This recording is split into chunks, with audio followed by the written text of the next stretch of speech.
something much worse. And then as you were leaving, you almost got the attention of the Jabberwocky. Actually, I believe you did get the attention of the Jabberwocky, but you ran quickly.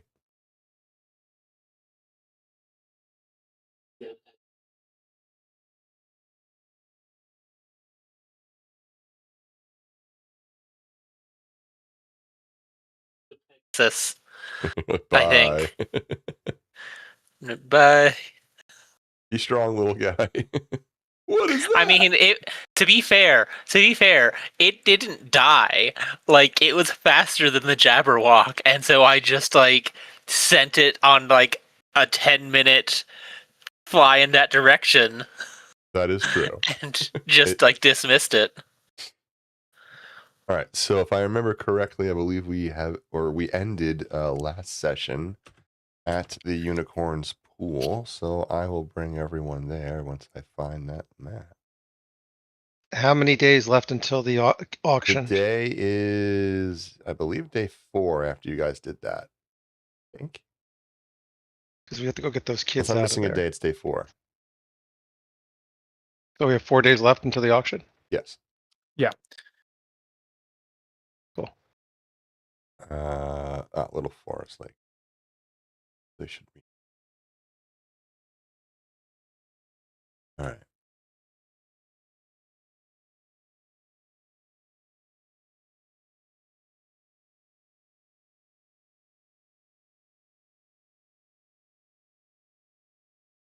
I'll be there in a second. I'm just taking some last minute bites of ribs. All right. That sounds like a Was horrible Mordred- thing to play D&D with. Was Barbecue Mordred ribs. conscious? Yeah, hold on. Mordred is not conscious. Was he able to tell us anything No. about how he? So he's okay. I wonder if we can use him as a Dude. bomb. Savage. I don't know.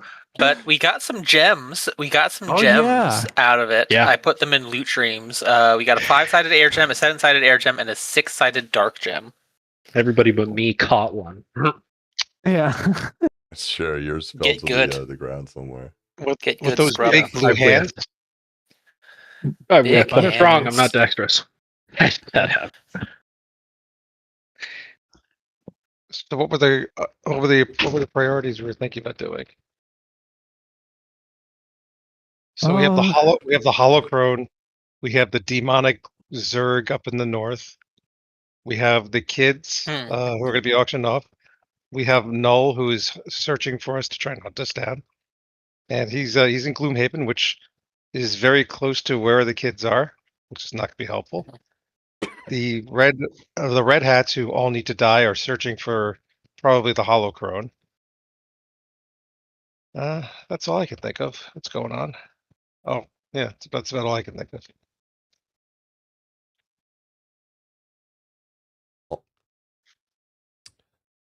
Is everyone back and ready, by the way? I still need to Yes. launch Telspire. I wasn't sure if you understood. Okay. So I'm going to do a little bit of a light start here. Or maybe it's not a light start, but we'll see. We're going to pick up right where the game left off. You had just given... Did you put Mordred in the water, or did you give him some of the lake water? I just had him drink the water. I did not put him in the water. Okay. Mm-hmm. So when you did that, you would have seen a lot of what was holding his body together form up, and I mean his body was almost coming apart at the seams. Literally, you would have seen little chunks of him almost floating apart away from the center, just held on by wisps of clouds. He would have stitched himself back together, broadly speaking, and you would have seen like these the hyphae network and roots come out of his body and literally pull his body back together. You also would have seen the roots turn from that. I think you had locked it away, but then the Aether Storm would have woken it up. So anyway, you would have seen blacks and gray shades of the witchwood that was running through his body. Once you poured the liquid on, that would have all more or less cleared up. You would have seen the bone white of a healthy witchwood take over those parts of his body that are composed of witchwood. There are still large chunks of him missing, turned entirely into storm at this point. It's pretty clear that Mordred is vastly changed from what's happened to him. I think that is still enough to summon the unicorn. So Lamorna will appear before you all. This majestic unicorn comes prancing out of the water.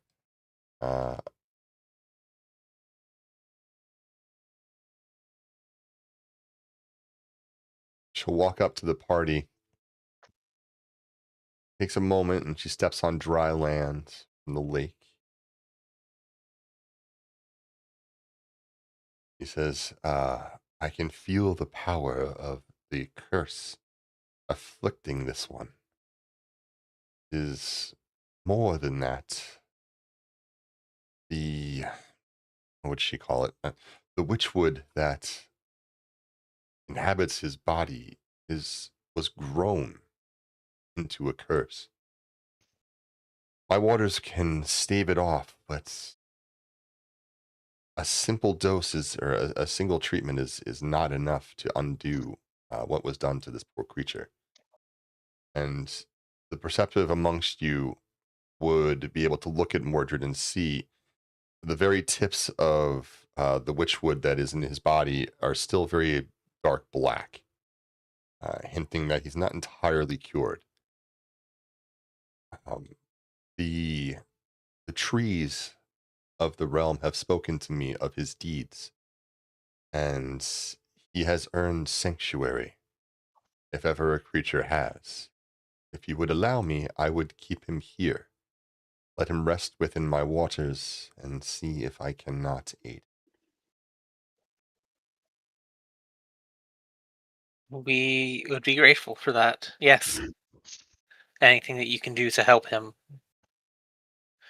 would be most appreciated by us. I would see you place him directly in the lake, the waters of the lake.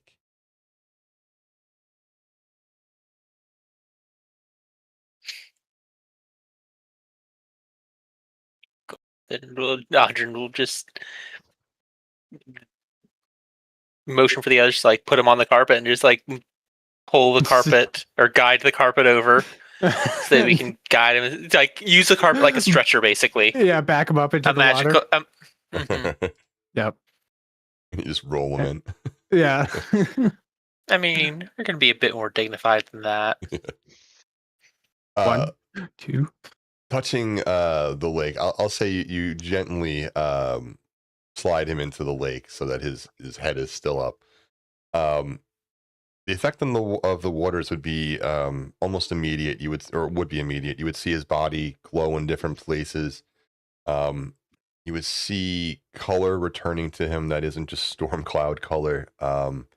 His fur would regain some of its vitality. It had gone gray in different spots. It's going to return back to, I believe Mordred is a brown Erangel. His eyes will flutter open and he will sputter and cough and kind of, I'm alive. Alive. What happened?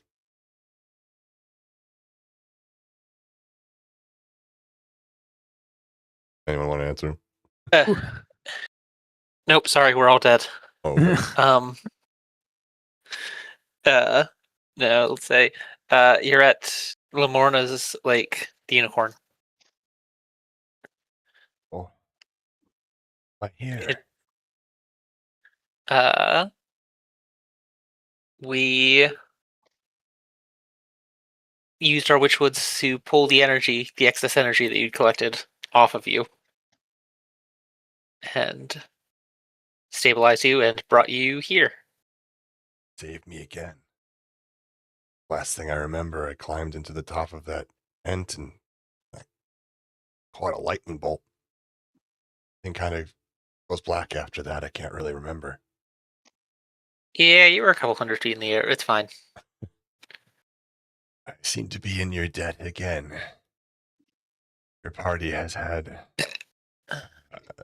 several or your party has numerous reasons to kill me, and yet you save me each time I need it.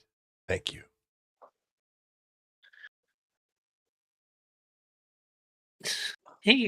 Dodger will just kind of hesitate and looks at. Yeah. Yeah. You're kind of messed up. Lamorna says that you're not doing well. She's gonna do her best, but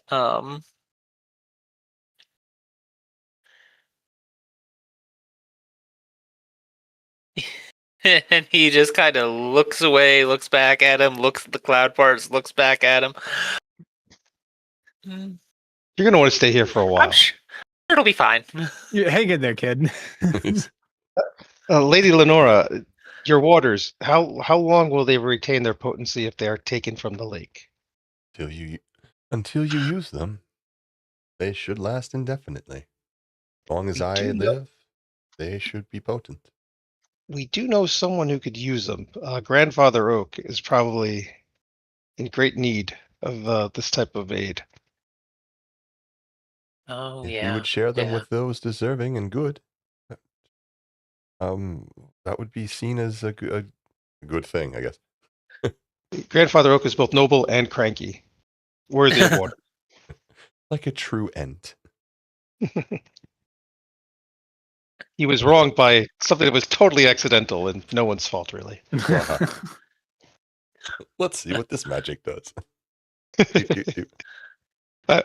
We begged Dodger not to do it, but begged him. Hey, fuck you. See, he's still bitter. This is the charisma of an 8. For his part, Mordred will say, "It's I may not be what I once was. I understand that I may never get back who I was, but I still live, and I still have wrongs to right. If I cannot do that, you seem to be doing good in my stead. It's not much, but I would offer a small boon, a token. It's a small trifle, but it's all I can offer now." He will, like, he takes his hand and he grabs a part of his shoulder that's made out of cloud stuff, and he begins to channel magic into it that looks a bit painful, actually. You see his shoulder swell and like storm clouds come billowing out of his shoulder, and then they get sucked inward again, condensing and condensing further and further into his hand as he pulls it away, and lightning is dancing between his fingertips. That too gets pulled into his hand until at last, after moments of intense concentration that very clearly tax him, he holds a small crystal in his hand. It's clearly etheric in nature. It's blue tinted, and it's crackling with energy. It looks like a little tiny shield. I only have enough to make this one, but it might help you. And he offers it. And we'll take it. Thank you. It's a small thing, but it will protect you from the lightning. At least one of you. That item offers permanent lightning resistance at no cost. Okay. Wow. Right. Nice. You said it's a what? The little tiny etheric shield. It has a picture of a lightning bolt striking down, and like the shield is stopping it. And it offers, it grants lightning resistance without any kind of attunement or anything.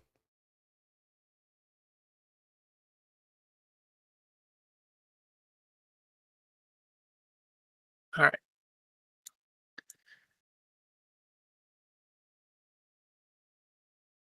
Lamorna will approach Mordred and she'll say, I am familiar with your history, tragic though it may be. You might not consider it so, but it was heroic deeds that landed you in the situation you are in. Prismir remembers. The trees remember. They have spoken to me of it. You are welcome in my pool. Its waters will help you and heal you. I cannot set right what was done wrong to you, not completely, but I should be able to make you your own hair again, your own man again. Perhaps flush some of that cursed influence from you for good. Mordred only nods, clearly the effort having taxed him greatly, and seems to pass out. Well, he closes his eyes, resting. You guys can talk to him if you wish, obviously. He's not in threat of dying or anything of that nature. I think I'm going to take a drink of water, but not from where he touched it. I think maybe a little bit away. Make sure it's not like warm first. Exactly. Move a little down. I don't want any pieces of Mordred floating in it. You drink directly from the lake. Okay, just a little aside caveat. Drinking directly from the lake will pretty much end a single level of exhaustion, a single level of a curse, and a single level of like a disease all at once. If you have a single dose of one of the water, like in a canteen or whatever, it will only end one of those at a time. So you can have all three on you. You drink from the lake, all three will be gone. But if you drink from like a canteen, just one will be wiped out. Yeah. I'm filling up my water skin with this. Same. All right, you can mark that you have one cleansing dose of Lamorna's, I guess, or water from the Wayward Pool.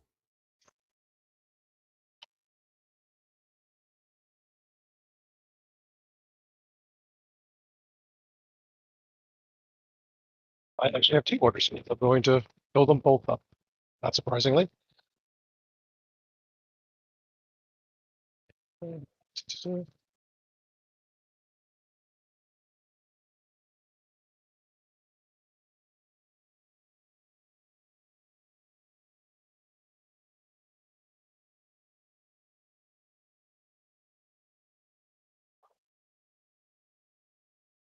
They'll come in very handy when we go to hang around hags, because their charm. This will help remove some of their charm.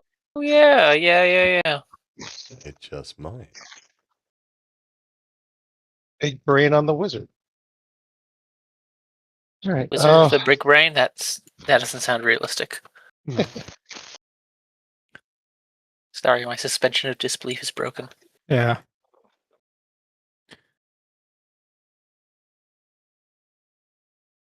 All right, so what is the plan from here for the party?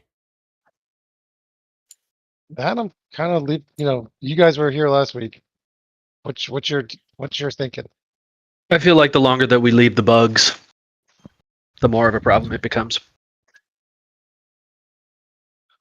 It might be a good idea if we have TBH. other people might want, and there is a shard of, or a piece of the cauldron there, which we do need. Mhm. So I don't disagree. Hey, you want to explain that, buddy? Yeah. I noticed it when it was small because it was just like, you need to download this. Yeah, I was gonna say I needed to download, and then all of a sudden a giant unicorn just in the middle of the pool. I'm just waiting for you guys to figure out where you're going. Well, that's Uni from. Oh my God, that's from the D&D cartoon. Yeah, it's from the cartoon. Yeah. Okay, well, I wouldn't mind a short rest because I'm a little messed up. Yeah. Did we get a short rest last time? Yeah, you would have We gotten a fin- long rest. Yeah, we We- finished yeah, the we- long rest before we head Yeah. to Mordred. That makes Yeah. sense. So I'll take my long But I rest. am just over bloodied. So Yeah, I think I'm just right around bloodied. yeah, I'm like just above half health. So we got the shit kicked out of us. I need a little nap. Yeah. Okay, I can put up the hut. I mean, you should have your little space cleared from the last time you were here. Yeah. That pallet of stone we can just go and rest on. Lamorna's like, we're talking about that later, right? you guys are moving that, right? We said we could leave some stuff here. She That's doesn't the appreciate our landscaping. conversion rate. You don't like? It is. The giant. All right. Oh. So this place is pretty much a home base for you all. It's fairly magically protected, and you guys have. Well, actually, with the exception of you guys have passed without a trace on, but I would say I don't know how much effort you guys placed last time coming back and hiding how to get here. But you guys have put a lot of effort into it in previous attempts, so you can take a rest if you like. Hey. Without Don't Short mind the rest? giant unicorn. Let's do all the wizard dice. Excuse me.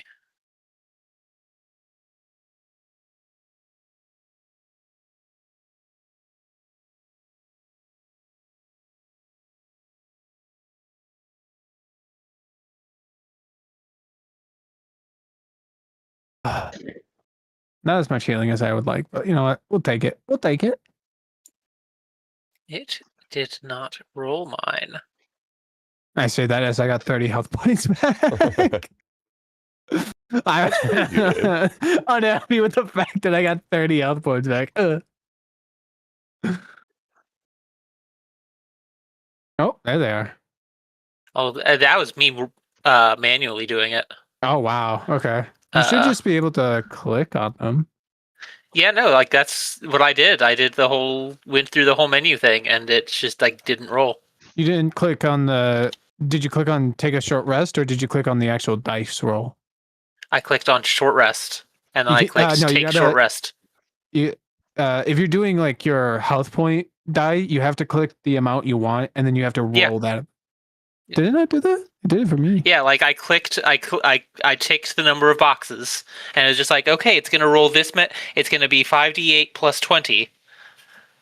Oh, I just clicked on the when it shows it. Yeah, when it shows it, I just click on that. The okay. Actual dice number. I that's what I do. I don't know. I did 68. Sorry. Okay. Gotta get that last 8 in there. Mm-hmm.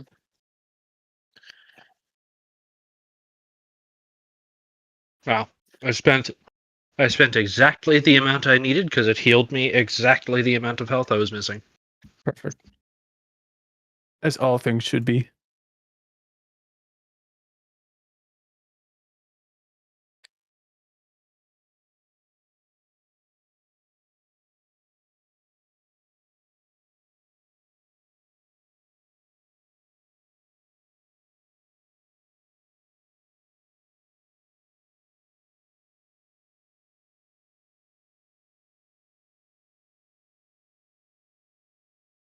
Well, the party has a lot of threads out there for a plot. You have more or less tied up Mordred in a nice little bow. He's safe where he's at and not causing any immediate problems. And as a bit of a boon, he did save Grandfather Oak and all those that the grandfather protects. You're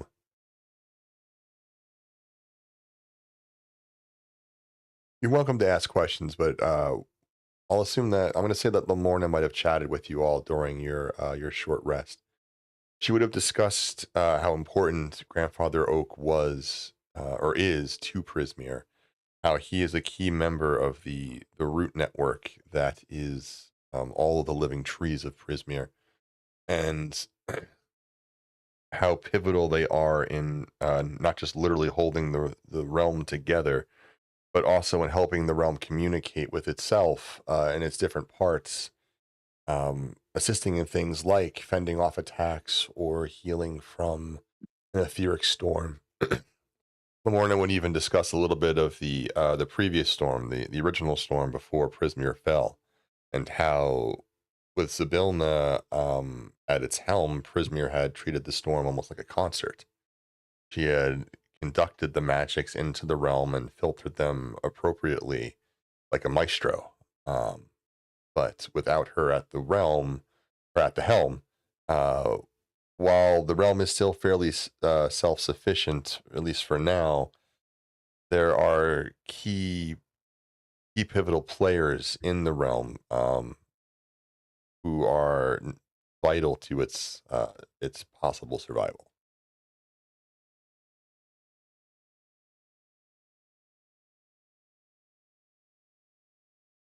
All right.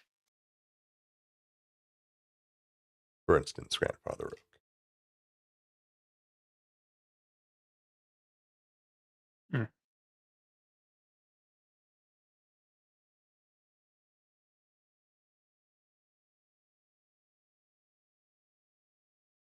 With that, after the rest, what would you all like to do? Well, that is the question. There is the demon and the cauldron part up in the north, but which is very attractive to do, but also very dangerous. And do we learn anything last session that might help us? Nope. Last No. session was Hive? literally just our Mordred. fight with Mordred. That's it. Yeah. That's all we did. No, that's cool. That's cool. I wasn't trying to insinuate anything. I just No, you're Uh, fine. Let's say enough time has passed. I wouldn't mind giving you all a clue or two if you want to roll for them. Why don't we try some insights on the hive after you've had some time to think and meditate on how it went and how the fight progressed? Okay. Okay. My good insight. I'll make an insight check. 13. 26. Could you summon me, DM, so I could roll? Certainly. Although I don't think I'll get better than a 26. Yeah, I was gonna say. Or Okay. you. Insight. Oh, Is it missing better than community 9? content. Yago had Yeah, something in his download eye this entire time. 11. Okay, I think a 26 wins, I heard. I would hope Yep. so. Yeah, okay. Mhm. So with the 26, the hive fight, well, it lasted a while. Would have only been about a minute in real time for your characters. There would have been a lot going on all at once, but after having some time to decode it, you would think about how when you first approached it, there had been several clusters of these little of the insects just sort of milling about. They had been going out of the hive, gathering this or that, and then flying it back in. And slowly growing the creep on the ground. They really hadn't done much until you all showed up as a stimulus. They all flooded towards you in a massive attack. You fended them off. But something you did in that particular instance triggered almost like a reset where when you were getting wave after wave, all of a sudden it went down to just one small mass again. And they had learned a resistance to the only damage you had used during that first round of combat. You didn't see that happen again. Even with 26, I think you need a little bit more time to noodle it out as to why, but that was the only time that you triggered that event where there was a reset and the hive fought to or adapted toward how you were injuring it. Was there anything specific that we hurt? Was there anything that was there any group that was unusual? I mean, there was the stag, but the stag had just been adjusted. It had caught this because everything. No, I would say think about the words I used. I was pretty deliberate in my description there. We were the stimuli. It was like almost like an immune system. It kicked back into it, but we didn't switch back to anything else. Did we use anything really but radiant? Not really, no. I mean, we tried out a bunch of different variants, but none of them took. But basically the one persistent damage we were using was radiant in the form of your wood chipper. Yeah. Yeah. Well, and we also did it with I think We might have opened with like some guiding bolts. I know we opened with like fire and radiant, but they were already immune to fire. Yeah. You guys spent an entire round using exclusively radiant Yeah. at 100%, except for Yeah. those who Yeah. could not. Yeah. Yeah. It was easily. I would put it at easily more than 50% was a single damage type. Yep. Yeah, I would believe that. Yeah. So if we're gonna go back, we should have things that can like do area effect damage or things that can persist, like a moonbeam that we could just move around and keep on doing damage. Like if nothing else, clearing creep, or putting it in some place where it would bother them. Anyone a Star Trek fan? I'm giving it to. Yeah, I got you. The Borg. Yeah. How do they fight Your the Borg. Borg? Oh, I Well, thought you were going to say Triffids. They had to keep changing their damage type because they would adapt. They had to Oh, I like thought they modulate traveled in shield. time. That's my They mistake. change their damage type when they adapt. Yeah. Yep. Okay. Or they would just keep So- changing it. So they would never adapt to one particular one. They would keep So I what think it's happens with just- the Borg. They show complete immunity and they have to go to a new frequency completely. Yeah. So I think if we damage them enough, because eventually they started producing radiant resistant bugs. So I'm sure if we focus down one, they'll just start reacting to that. but then we have to switch to something else. Well, That's yeah. Yeah, I'm not saying that's not the Yeah. option. I'm just saying that's what he's pointing at. Mhm. We just Yeah. need to figure out do we want to like start with one and then shift over, or do we just want to keep constantly changing on them so they don't have time to adapt to anything? Well, it depends. Like if they switch to one that we don't care about, let them stay on that. Like I could do my big damage is fire. I have fireball. I don't really have any other big area effect spells that will do stuff other than like the Todd. Or Todd. telekinesis to move, or telekinesis to move people around. Like the maelstrom spell is great because it's also on the ground and it could like just really mess up things down there that don't have high strength, and maybe it can even tear up some of the creep. What else is persisting? Did I they show any immunity? Did Yenris? I'm pretty sure Yenris used this shillelagh, right? I think so, yeah. Pretty sure he did. Towards the end there, yeah. I conked a No. couple of them. Immunity to magical weapons? Nope. I would assume not. Okay. I think I think it's very difficult to be resist to magical force or just like a magical weapon because basically Yeah. I just feel like I don't know if they're like also like hardening themselves because that's also a possibility, but I doubt that. I doubt the DM would ever really do that, right? Yeah, that would be too ridiculous. I'm not taking notes right now. Taking notes, taking notes. Scrolling furiously in the background. Resistant to magical. So we got a view of it when I sent the arcane eye in. We know there's some things in there that can see invisible. Mhm. So the question is, we can get in there. Mhm. All we really want is if we get the cauldron part out, they'll probably lose a lot of their abilities because the cauldron allows them to. It basically has infinite power that they Yeah, I can think- siphon off to do something. It's just a wild guess, but I think that's where they might be spewing from, or at least the black goo. Because I think there was another piece. Wasn't the piece of the cauldron back all the way in Bavlorna's little hut? Wasn't that thing spewing out stuff? Yep. Yeah. Exactly, but it has to be. It's being used. It was just being used by someone. So Oh yeah, that's there's what I mean. They're using it. So we have to get to that where that piece is, and there might be an intelligence there using it or having set up or having it set up. So again, it's like it's a kind of a grab and go probably because I don't know anything that's using it that large might be the Demon King or whatever the heck it is, and we probably don't want to fight it too much. Yeah. Always much more fun to leave. Okay, so I think we figured out there's no other way in. We can't drill down. We can't kind of use a magical drill to get down. It's just too far. Move dirt or move earth, that type of thing. Yeah.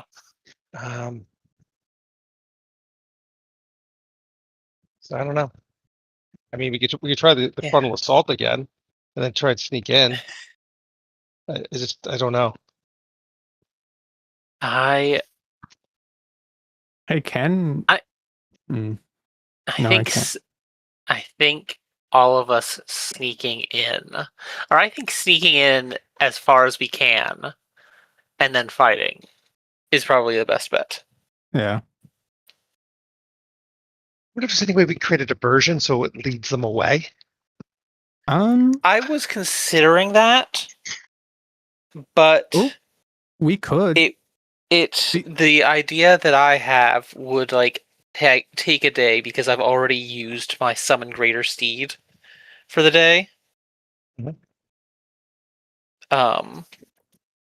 Because Well- I was thinking if I just summon greater steed and then cast spirit guardians and then just sent it off in another direction. Or fly zapper? Oh my goodness. Yeah. That's a genius. Um, DM. That said, that would take it that'd take us an entire day because we'd have to like long rest. Yeah. What's Well, that? maybe if we have the long rest, maybe if we could try something, and then if we have the long rest, we could use that as the next plan. Yeah. Yeah.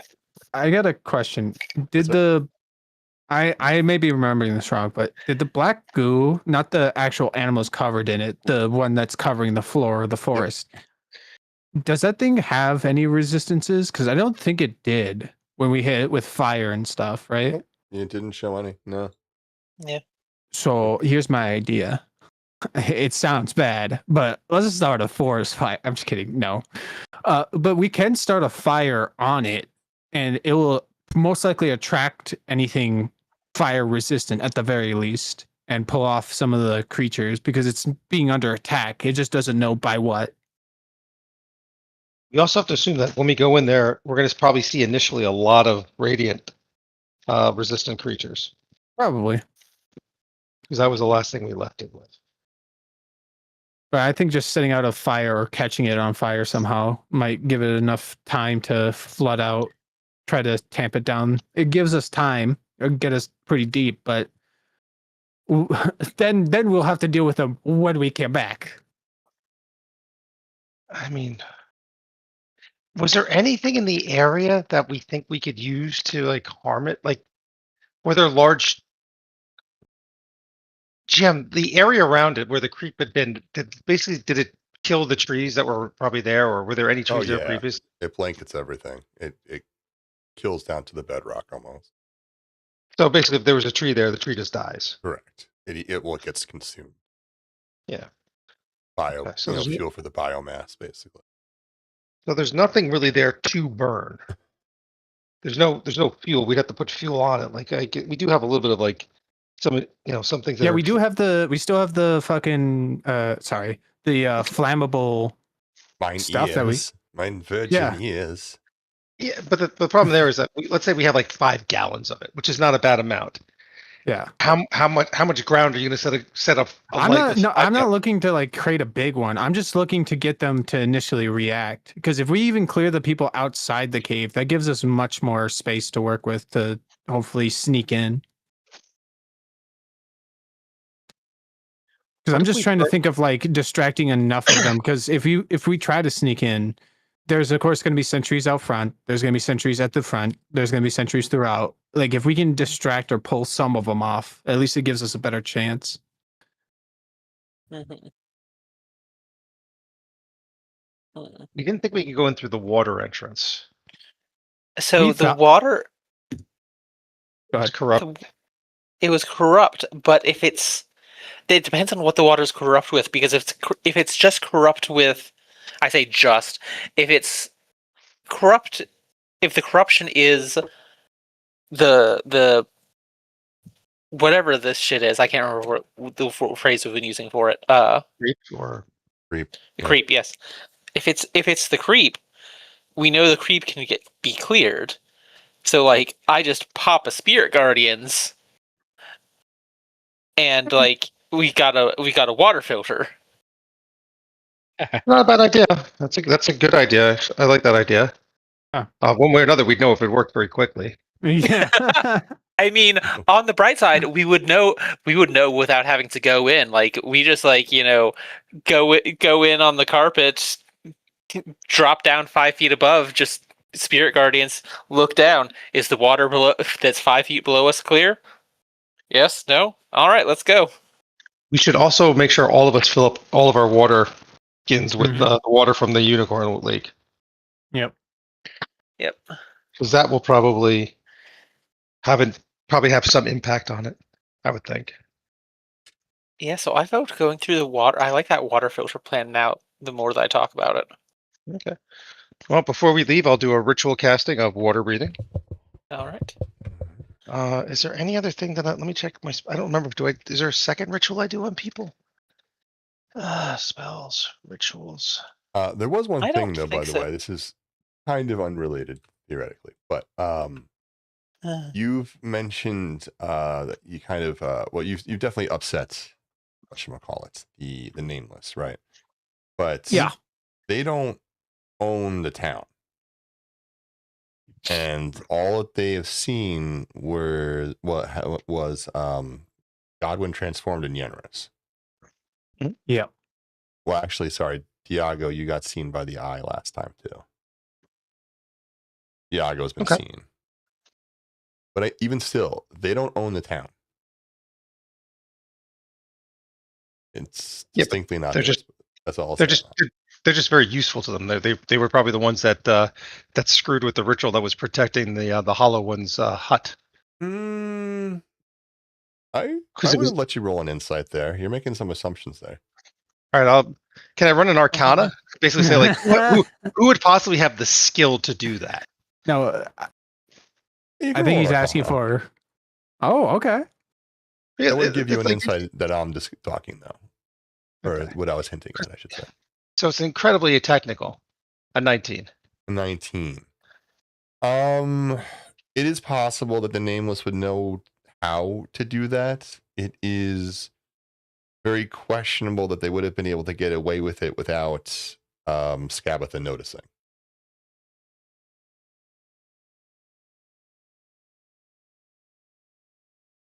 She has enough. I mean, she's an elder hag. She's a granny hag. She's pretty powerful. Messing with her grand ritual inside what is essentially her domain, it's highly unlikely that they would have the skill enough to alter it and not get caught doing it. No, but we're assuming when we're doing this, we're assuming that Scabatha wanted them to do it. That they were probably Well, told her to do it.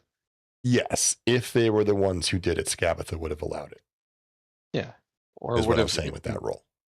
No. I think that was something we were assuming. Yeah. Um, The nameless probably would. I mean, the nameless would have the knowledge of how to do what you're discussing.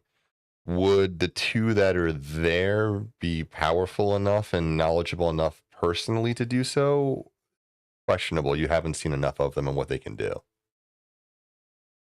You didn't really explore their wares enough to get a feel for the level of craftsmanship there. Oh no, we got a feel for it. fair enough. But We they're definitely also get a the feel. nameless. They're drawing on they can draw on a large amount of like knowledge. Yeah. True. So this is like sort of like artificer work. It's like, okay, I can follow instructions. Like, If and you can follow, if you're proficient in it, yeah. They're powerful. At least one of them is powerful. Like there's a wizard and an artificer, it sounds like. And That's a fair assumption. it's like well, I guess the ritual parts that we saw, does it look like hag made? Or did it look artificed? Like, That's a good distinction. I would say the telltale signs of an artificer were absent from the work you saw. Oh. Okay. So this is probably this ritual was grown or or evolved or developed by probably by the hags. Mm-hmm. Okay, so it's a ritual protecting the town from from That means the ether whatever storms. the hollow crone has, Scabatha wants it too. Yeah.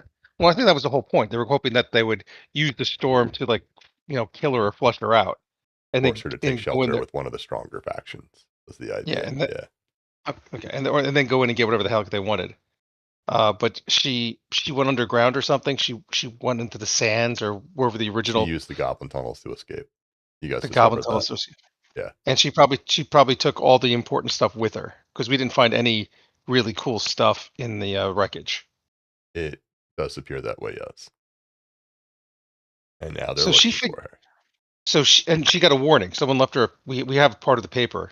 It's like it says that she was warned to leave. Yep. Like,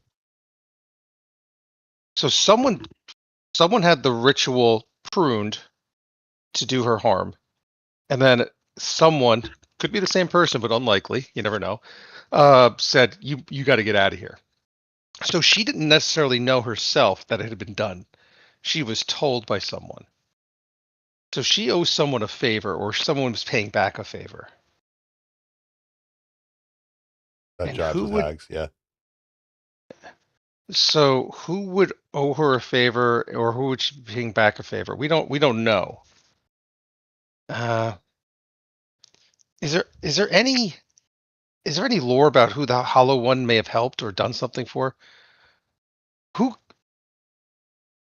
The Her only one of thing I her. believe I'm pretty sure all you've figured out is that the wand lady wants a story she has, a journal entry specifically. Okay. Whether that's what everyone's after, unsure. The Hollow Crone ran the Hollow Bargain, which was a pawn shop. She dealt with all kinds of odds and bodkins. Who knows what was in her wares.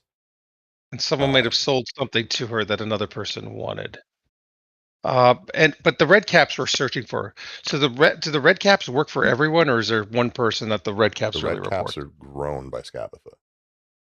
So Scabatha has her people looking for her. Correct. So it's unlikely that Scabatha was trying to protect her. So we can assume that Scabatha was behind the pruning of the ritual. There's definitely breadcrumbs leading in that direction. So so Scabatha may have gone to the nameless. You never know. Someone did it. Someone pruned it. I'm also gonna say one more thing. I'm giving you big. I guess it's not really meta. Anyway, you're underplaying the amount of backstabbing and strife in Hag Society. They don't need to do something nice as a favor. They'll do it if they're hurting someone else. If anything, if there is a motivation for a hag, that is it. To hurt a rival or to prevent someone else from growing stronger would be a powerful motivation indeed. And lastly, I will say, probably not lastly, but the nameless, don't assume that they are there by the hag's will, or by the hag's desire, I should say. From what you've seen in your memories and how it played out, it looks like they are doing their best to ingratiate themselves. No. So I'm saying make They themselves want to be useful valuable, not that the hags want them there for the value they add. They're trying to prove their worth. Now, no, that's what I'm saying. Like, hey, like we could go to them and say, hey, you could prune this for us. Oh yeah, of course we could. We're happy to do it. Obviously they'd probably charge for it, so this way there was no favors owed. But that's what I'm saying. That's why you'd want them there. That's why it's likely that you'd have them do it, because they'd probably have the skill. And also, if they got caught, you can blame you can blame them, like, oh, how dare they do this? You could sell them out. Yeah. I mean, they're literally held at the outside of town. All right. The only thing I'd like more than like getting, defeating the Demon King is like feeding it a lot of red caps. Not to be, maybe. All right. So are we all happy with our specs that we want to go up there and try and mess with it again? Yeah. Yeah. All right. So I Dude, cast I've got Maelstrom. Yep. Like I said, I'm going to cast water breathing on all of us. So for 24 hours, we can breathe water as if it was air. Mhm. All right, noted. Swing. All right. That's a good question. Do we want to be breathing this stuff in? Yeah. I understand it's like, mainly water, but at the same time, I just don't like any. It does black have shit goo. in it. Yeah, I don't want any black goo in me. Well, feel But- free not to breathe then. For as What long the as you fuck? like. All right, cool. If you have other options about how to not die. Actually, we do have an item that allows breathing underwater, but I think again you're still breathing. All right. So let's carp it up. I totally misheard that, and I was just like, "The fuck do carp have to do with this?" Let's carp it up. Let's carp it up. Let's carpet pool. Carp ADM. Carpe Fish diem. today. Boo. All right. Boo, Why am I how dare, feeling? how dare you, sir? I'm feeling unsafe with my DM. He just You made a pun. this is sexual harassment. Yeah. Yeah, He you just feel told What me the to- fuck? He just told Nope. me to touch him. You know what we need? Goose. Because we need to send a goose in, and then watch them all die. Send in the goose. All right. So we toss the keys to God when we say fire up the carpet. Oh, Alright. okay. Mhm. I don't know. Carpet doesn't have. Okay.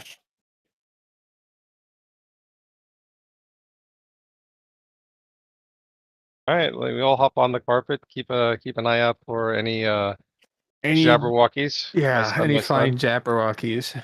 Hear their Pass it out, hassle. Trace. Yep. Yep. I think probably a good idea.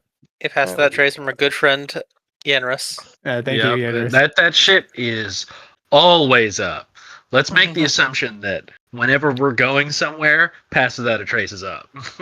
Every time. If we're not inside camp, it's up. Unless you're concentrating on another spell, that's a good thing to have up. Yeah. Yeah, 'cause it Honestly, is even when we're at concentration. camp. Even when we're at camp, we Pass Without a Trace is up. I got stealth magic up. If I'm not concentrating, surrounded by bugs. yeah, it's whenever we're in trees, it's like gnats. Whenever we're in the air, we turn into like a nimbus cloud. Like anywhere we are, I got Pass Without a Trace. If I'm not concentrating on something else, Pass Without a Trace. All right, so you all take to the air, up forward your magic carpet ride, flying. Yenris, what would you like to take the shape of this fine day? Ooh, what does the Pass Without a Trace take a form of? Yeah, While we're and this is while we're flying. Yeah. Or I think a cloud. Yeah, I think no. Actually, no. a small Maybe a boy flock with of a tail and a red birds. stick hops on top of you and rides you away into the distance. Yeah, I knew it. Get out of here. No, I think like a flock of birds, like a flying V birds. Well, I don't know. I want to say cloud, but then is it going to be like a nope situation where you can just see a cloud moving around super quick? But then a flock of birds makes sense, but then is the Jabberwock going to notice a bunch of birds moving? Try But to maybe run out not, of because it. it's a +10 to strength. So I would say your character would know enough about Or the physics strength, of the stealth. world or creatures of the world to know that that's like the cloud idea would be a level of intelligence. If it's smart enough to go, wait a minute, the fuck? You know? Yeah. Yeah, Otherwise, that's you're fair. good. Yeah. Besides, people don't look up. It's true. I mean, it's really Yeah. just a veil of shadows and silence radiates from you, masking you and your companions from detection. Yeah. Is how the Yeah, spell is well, described. I'm trying to like reason it in like Mhm, reality, but it's like it's a spell that gives us a +10 to stealth. So like doesn't matter what I could say. We're a big glowing bright light in the sky, but we still get a +10. So yeah, I think I'm just gonna do clouds. We just look like clouds as we're going. Yeah, I like it. Someone go ahead. I mean, the whole party can. Give me vision-based perception rolls as you fly over Prismere. Let's see what you see. Clouds? Vision burst. 27. That's probably Fine. I Yenneris has those big, like Navi eyes from Avatar. They have huge eyes. Just a 20. 19. well, 16. I would say, I mean, you all beat a 15. As you fly, the dominant feature that would draw everyone's attention would be Gloomhaven. As you look to the town, there is a site that I don't think anyone's ever seen before. There's a large, I didn't intend it to be storm clouds again, but it's the way it all played out. The lighthouse has reappeared, and it's large enough that you can all see it, but it's surrounded by a maelstrom of of a maelstrom, um, and the maelstrom seems to be pressing on Gloomhaven, um, and you can see this purplish dome over the city itself crackling with purple energy every time you see the storm press in. This isn't an etheric storm, or what you saw like with Mordred. Uh, this appears to be two hags domains that are in direct conflict.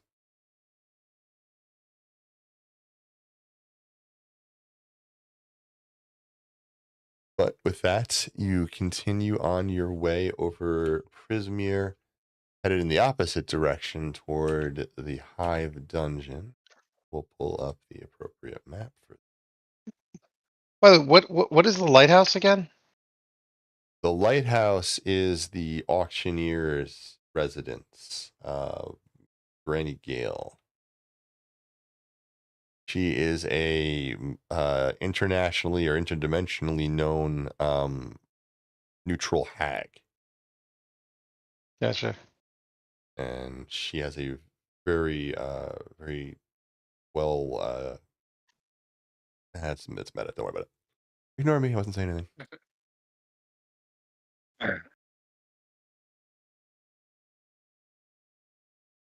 Right, map.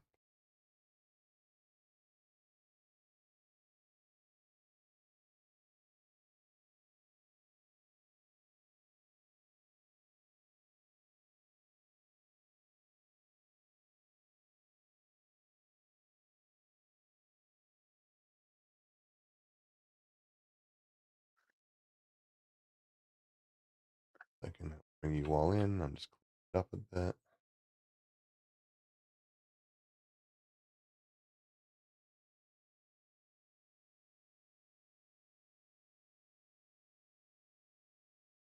That's right. This is the map where you guys aren't allowed to fly anymore. Uh-huh.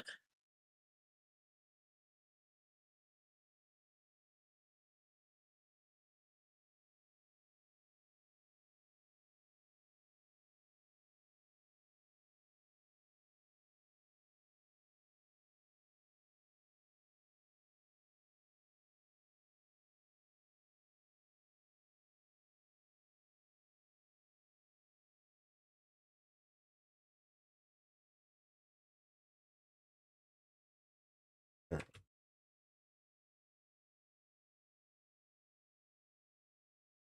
Good.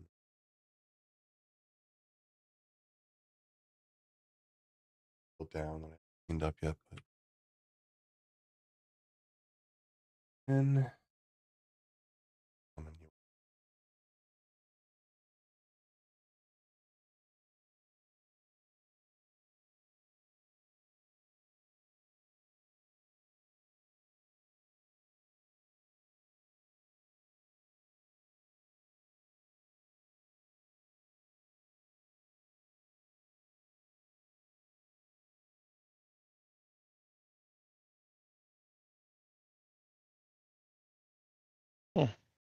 summoning now.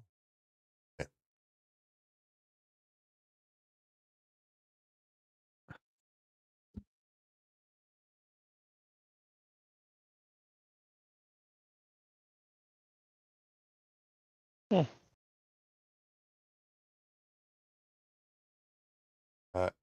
Everyone might want to blink for a second. I'm going to change the exposure level. The lighting's just bothering me.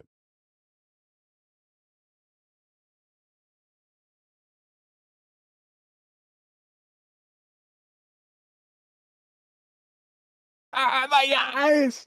Oh, you blinded me, you fool! The sun! No! What have you done? A pox upon ye! Tried to warn you.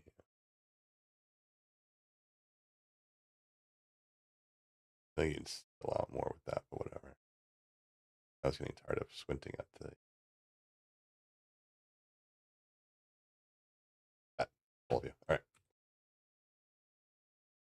So, as you fly toward the hive upon the carpet, it has grown a little bit.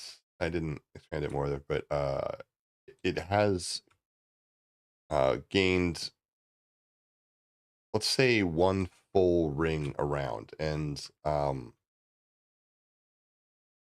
what I'm saying by that is, when you guys were when you guys were engaging the hive, they were kind of throwing resources at you, building the creep underneath you. But now you can see that they've gone back to adding creep very systematically, going the entire outer area of it, instead of just building a single like tendril direction.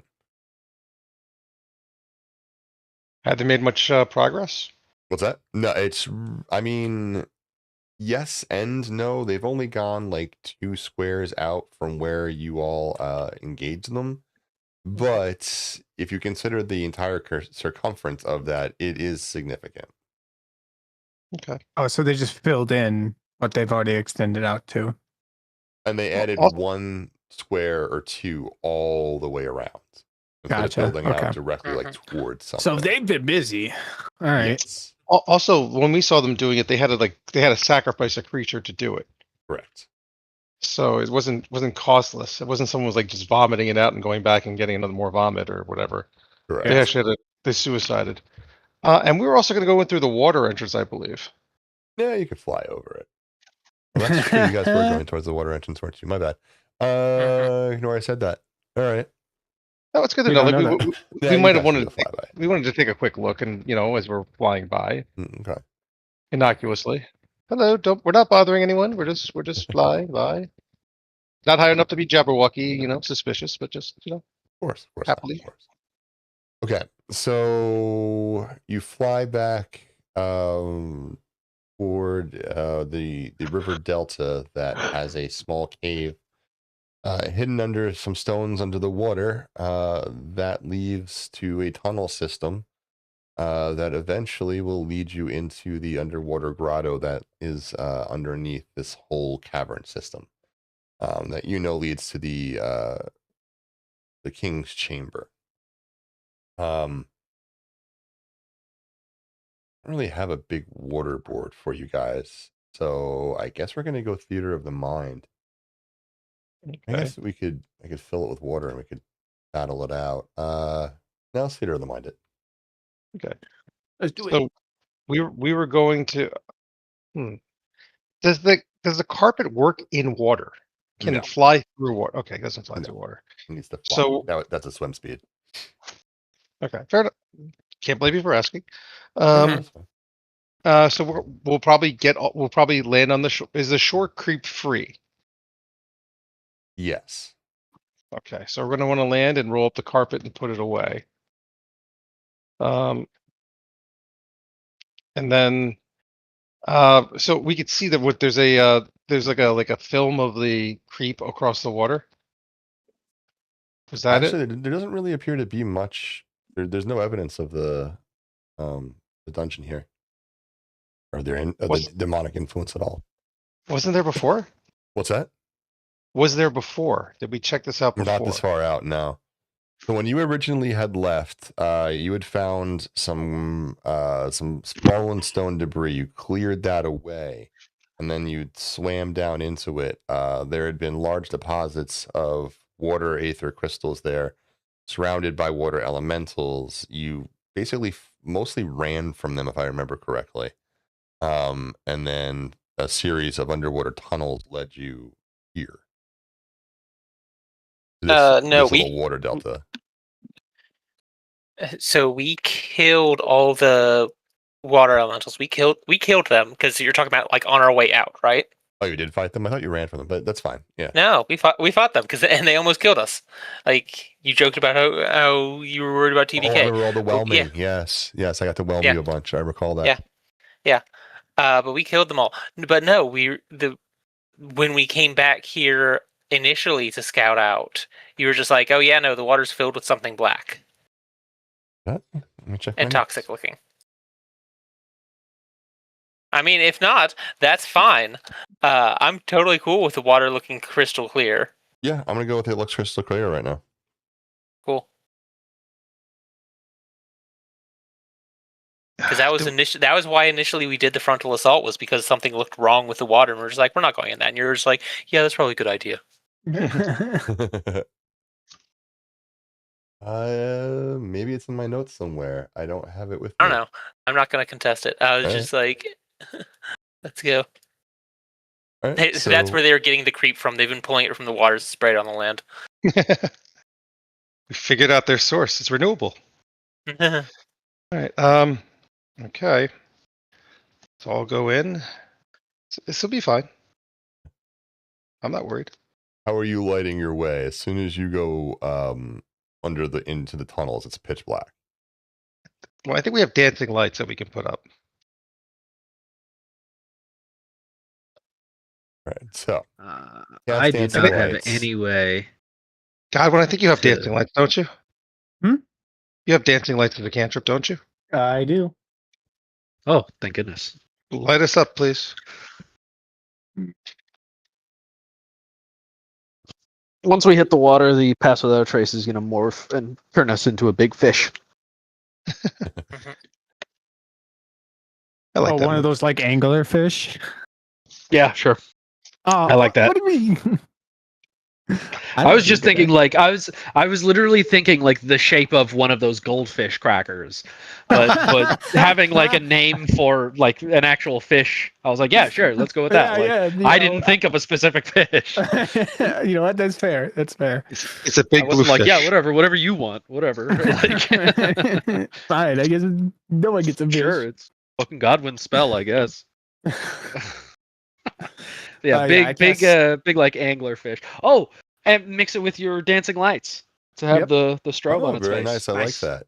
Inspiration. That's why I asked for idea. if it was like an angler fish. I was like, hey, dancing lights.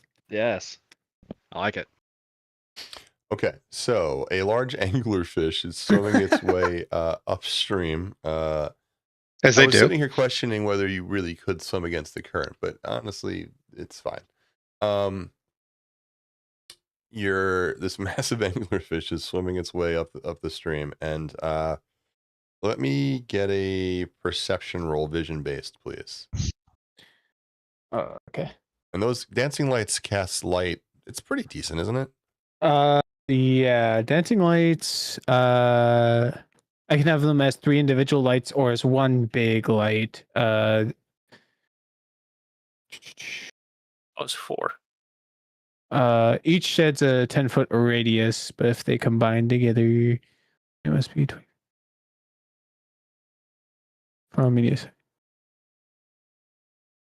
Each light sheds 10-foot radius of light, so You get 4 of them. You create up to 4 torch-sized lights 4. within range. Make them appear as torches, lanterns, or glowing orbs that hover in the air for the duration. You can also combine the 4 lights into one glowing, vaguely human form of medium size. Whichever form you choose, each light sheds dim light in a 10-foot radius. As a bonus action, you can move the lights up to 60 feet to a new spot within range. Mm-hmm. The range is 120. Destroyed? Doesn't say. No, it doesn't say that. They can be dispelled. No, these are just spells. They're just like little emanates of light. Yeah. All right. So you're traveling down the tunnel. Did you guys do the procession roll? Did I get that? Oh, sure. Right. And he can keep moving the lights along with along ahead of us as a bonus action. It's pretty trivial. It's like a shoe. Are we making a stealth roll or anything? We're just making perceptions right now. Oh yeah, I'll do a perception. I got a 10. I'll do a 21.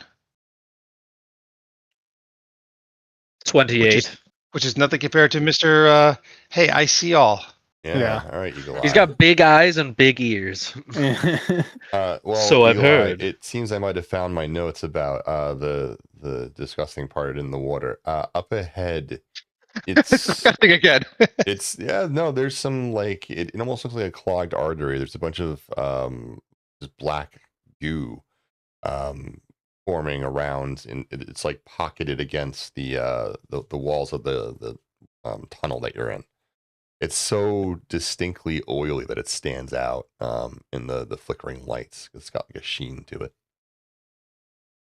I'm gonna direct my thoughts to Audra and say, when we get, when you get close. Well, I guess how far is it from you is dependent on the lights. So where did you have the lights? Well, there's 4 of them, and they do 10 feet, and they do 10 feet. How far ahead of you are you keeping it, basically?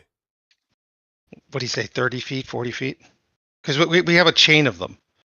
Right. So are we you can going max distance? Are you keeping them close? I mean, you can't get that far because the tunnels are narrow. You're going through underwater caverns here.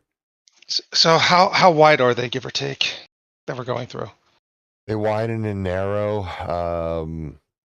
At the narrowest, they're probably about 4 feet. It's a squeeze to get through. At the widest, maybe 10 feet across. Okay, so then we'll probably have like 2 behind us and 2 in front of us, so like 20. So the first one will be 20 feet ahead, which means we can see probably about 30. We have about 30 feet of dim light ahead of us. Mm-hmm. So we have 30 feet of dim light in front of us and in back of us. Okay. So then that would place the odd oil slick like thing about 30 feet ahead of you in this tunnel. Okay. All right. I'll project my thoughts to Audrin and say, like, actually, I don't know if do you think you whenever you wanna try and turn on your blender? And Okay. I'll send that. I can send that thought. I'll send that thought to everyone, but I have to do it individually. All right. And Audrin will just project back. It's just like, all right, turning on the blender. And we'll cast Spirit Guardians. What's the range of that? Or not the range, what's the area effect? 15 feet from me. Okay. So we're gonna get once he does it up, I think we inch forward till we get about 12 feet and see if the blender does anything to the crud. Yeah. There are 2 large masses. As soon as the Spirit Guardian spell enters or gets them within the spell's effect, I will make a save.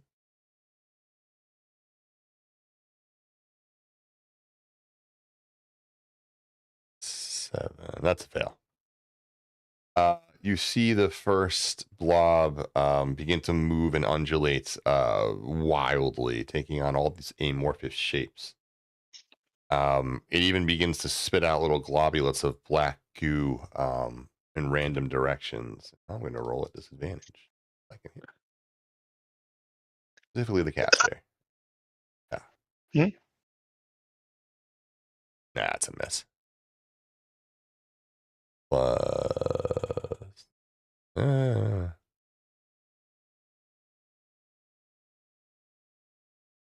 Okay. No, I don't think a 12 hits you.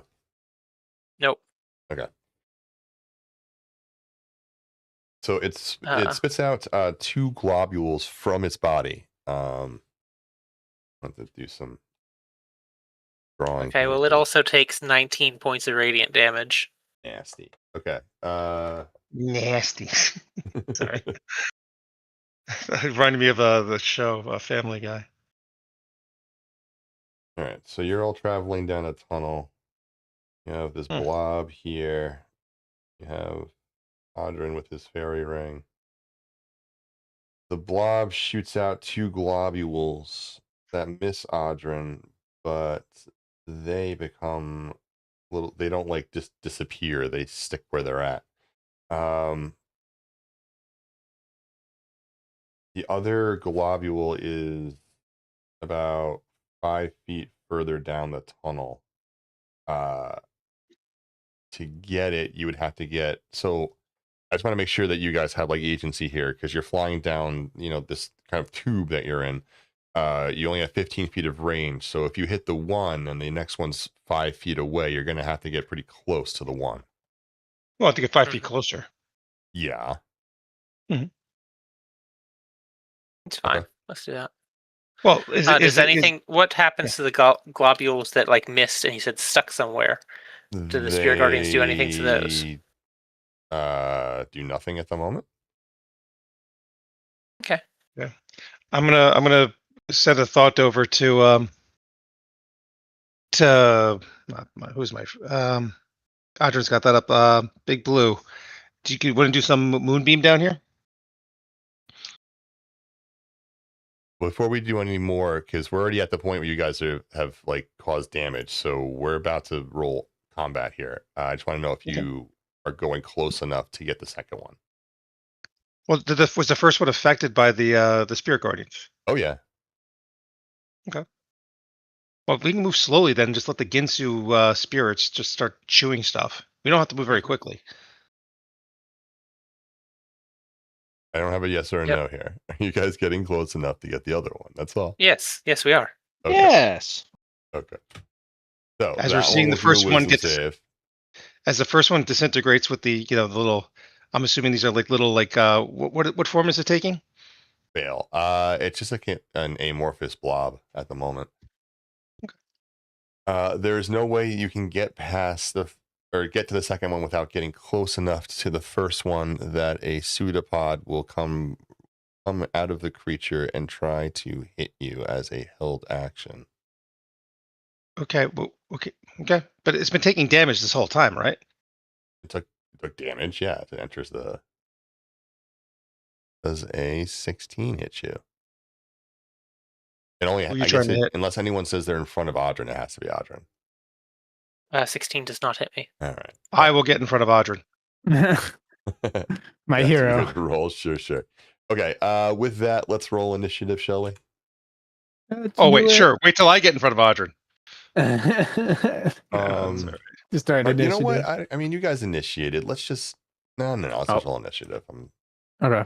Cool. I really wish you chose the other one. Okay, so 14 plus what I have. So 17. 17. But I'm in front of you. Never forget that. Never forget. And I'm going to be mentally talking to Ted Yenris. You might want to put on a moonbeam soon. Or what? Sure. Or what else do you? What else do you have that might Maelstrom. be? I'm not sure Maelstrom's going to work well down underwater. Under the sea. Yeah, I've got. You also have the whole. Don't you also have that fire thing? You have that fire shot, that like laser beam. Oh. Don't you have like the fire thing that from your hand? Did you get Fire that spell from my hand? What are you talking about, my friend? Is there a spell that you could shoot like sunbeam or something like that, or? No. I do not have that. I thought you had that. It is a druid spell. He probably just doesn't have it prepared. Yeah. But that's me. Yeah, sunbeam is a 6th level spell. Yeah, I was gonna say. Probably don't want to be blowing 6th level spells right now, but I have one 6th level spell, and I keep that for my transport via plants in case we need to run. Very fair. Very fair. Trying to see what I have. You know what? I do actually have something that I can use, but unfortunately, it has friendly fire. It's cloud of daggers. From now on, whenever you use that spell, I'm going to need you to yell "to the trees," but like Robin Hood Prince of Thieves style. Give me an example. Specific reference. I do not. Have you even seen Robin Hood Prince of Thieves? No. What do you mean no? Go see that. You know how old he is? Do you know how old he is? And it's not that great. Yeah, I'm not 1,000. You just say it's not that good. That movie is great. First of all, the soundtrack to that movie ruled the record charts for like I don't know, 3 months straight. It was a rule of terror. It was a simpler time. I don't watch Great movies movie, that how came out dare in the 1800s. Yeah. What How many hours AOL did you have at the when you heard it first? Oh my god. Yeah, well, Exactly. I can hear the dial up. Anyway, okay, so I'm pretty sure you guys kicked their asses.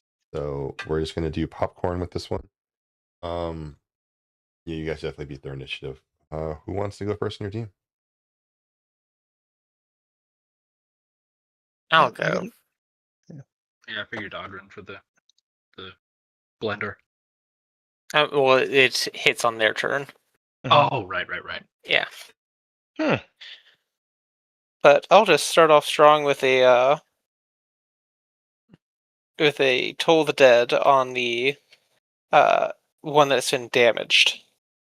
Actually, they've both been took damaged, damage, right? by the way. You have to roll me damage the second one. Yeah. Sorry. Okay.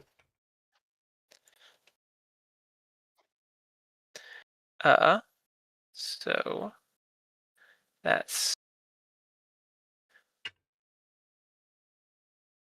17 radiant damage to the second one. And on the one closer, Toll the Dead, and I will be converting the necrotic damage to radiant. That's a fail. Give me the damage. Okay.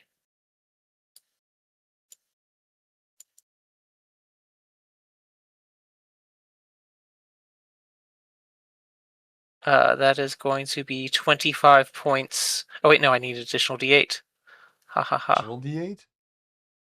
Her. Yes. It's like there's more? 31 points of radiant damage. Yeah, damn, son. That is a very brutal hit to this creature.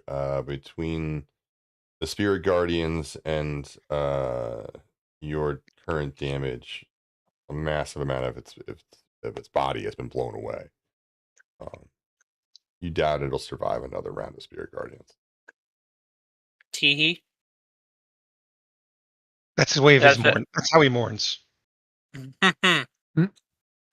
That's a sacred sign of mourning from my people, of my holy order. Yeah. Do not mock his religion or his culture, sir. It'd be a great insult. All funerals held by Zabil end with teehee. Their slogan, T. In Rest in his peace. language, it means hope. It means hope. Ashes to ashes, dust to dust. Tee. Tee to you. And to all of us, tee. It's like an actual phrase that they all have to say. Tee to you. And they all just Tee repeat to it, you as tee. well. Just Full congregation. constantly. All right. Was there anything you wanted to do after the Toll the Dead? No. All right. One of the little mini ones that it spat out is going to go. Spirit Guardians. Yep. Wisdom save. Yeah, wisdom save coming up. That's a fail. Also, how wise could a pseudopod be?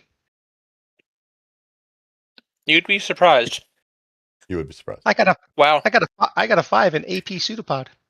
9 radiant damage. 9 radiant. He's All trying to convince it that we're not that much of a threat. Mm-hmm. Well played. The second one will go with first. It will try to hit you as well. A little mini pseudopod. That's a miss. Wait, hang on. Sorry. Retcon that. That was the attack of the first one. This is a wisdom save of the second little mini one. It's -2. Dang. Yeah, that's This definitely. one, 9 radiant. this one only got a 1 on its AP pseudopod exam. It will take a swipe at you with its pseudopod for a. Wow. Ooh. Okay. Does it hit itself? All these things have done is suck and die. You can take an attack of opportunity against it. Oh, the Dead. Wisdom save. 15. Not that. Fail. Yeah. Converting the necrotics to radiant. 1 billion 22 damage. points of radiant damage. Woof. That one is barely alive. Not for long. Not if I have anything to say about it. I call upon the power of tea and he to he. To you. Tee-hee. That's all I can do. So, who wants to go next on your turn? I will go next. I will be your king. Yeah. I will cast Chill Touch, which, despite the name of the spell, is actually ranged. And I will cast it at the pseudopod. Is the little pseudopod still up, or is the main? Or did that go away? They're all still up, but the one big one is like near death. I will go for the big one. That's what she said. Indeed. I'm assuming a 24 hits. Oh yeah. Okay. Chill out. For 9 damage of What kind of necrotic. damage? Necrotic. Necrotic. It's immune. Yeah. Right. Well, now we learned.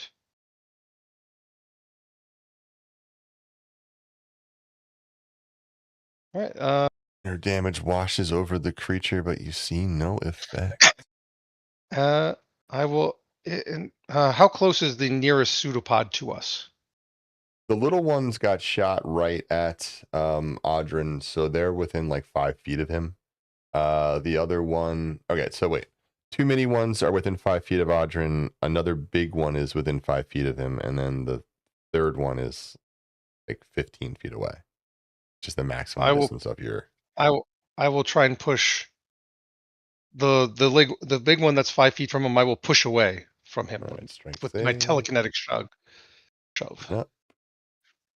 Strength save. Wow, these rolls are terrible. Plus Keep 2. up the good work. 9. So it moves right, 5 feet further away. away. So it is now 10 feet away from Audrin. And I move, so I'm next to Audrin. I want to be between Audrin and the closest pseudopods. All right. You take I- a position in front of him. Anything else in your turn? I glare menacingly. And I say to he. You are completely ignored. All right. The heavily injured one will go next. Wisdom save on the start of its turn. I don't know where that went. And it fails. Audrin, I'm going to go ahead and let you describe destroying this creature with your fairies underwater. So the fairies look a little weird and fucked up this go round.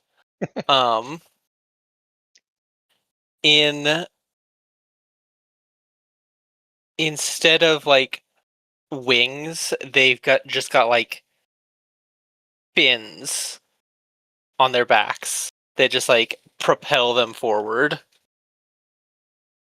And they've got weird, in place of their legs, they've got just like tentacles like an octopus and these webbed hands. And their mouths just like take up most of their faces and it's just open up and it's just like shark teeth.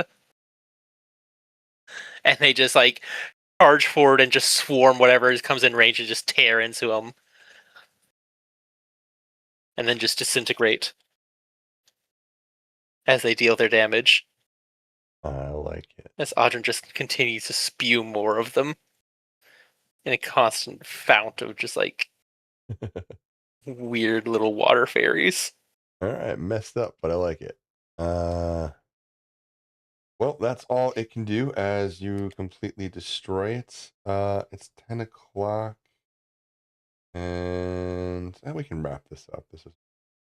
We'll take a break. So who wants to go next on your team? Inris or Godwin? Oh, I guess I'll go. Gotta See be if I one can't. you're up. Yeah, hit this I'll go other last. guy. I just gonna ray of frost him. Can I see this thing?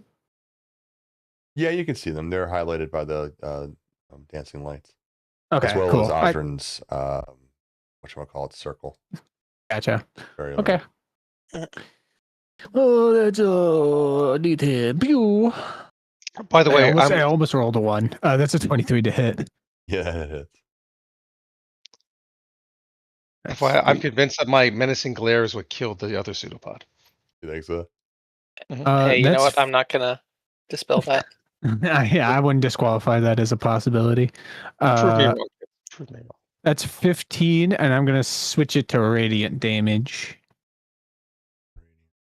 And which one are you targeting? The larger or one of the smaller two? The one that's nearest to death. I'm just trying to pop it. That would be the smaller of the two. You said 15? Yeah. All right. Do you want to give us what it looks like when you make that one go? I just imagine as Godwin's sort of swimming through, he kind of floats just a slightly askewed as he's trying to hold on to the Witchwood staff, lining this thing up. And you just see from the tip of it, just like, you know how, what is that ice called? Where if you activate it, it just crystallizes in front of you. Dry ice. Yeah, dry ice. Yeah, and you just see that just absolutely just shoot through the water, but instead of being freezing cold as it touches it, you just see the radiant blue of a holy light. I couldn't think of a word to better describe that. Believe me, that's my every night. what Yeah. word do I want? There's a cool word I was thinking of, but it's not there anymore. I have this cool idea, but I don't know how to describe it. It's a really scary monster. It's really cool, guys. You just have to believe me. Yep. Or I put a monster mini on the map and I'm like, it looks like that. Guys, I know it looks like a unicorn, but you gotta believe me, it's a very scary. It's like a fucked up looking unicorn. It's dead. It wants to kill you. There's scary parts, and its eyes are scary. They're all scary. Sometimes I feel like that's my entire night as a DM. It's like, I feel like that's all I say. I walk away and I'm like, did I use more than 3 words? I can't remember. Oh my god. Anyway. But yeah, that's all right. The creature's mostly dead. Which you would actually be able to see. But God, when you make that one go pop, what else do you want to do in your turn? How bad does the big one look? The other big one is it's not bloodied, but it took about 10 points of damage already, and it doesn't look great. Then I'll save. That'll be my turn. All right. It'll get to go. It'll do what I forgot to have it do before, which is spit out one of its little creatures at you guys. Well, first it'll make a wisdom save. Yeah, I know. Wisdom save. Hopefully that rolls at some point. There it goes. That's a fail. Go ahead and give me damage. 11 radiant. Rude. More of its black inky body is sheared away. Iago, this is coming at you at a +8. Hey, I sneer. 24. 24. Yes, sir. Yeah, that's gonna hit, unfortunately. All right. The little mini one will make a wisdom save as it spawns into life. That's a fail. All right.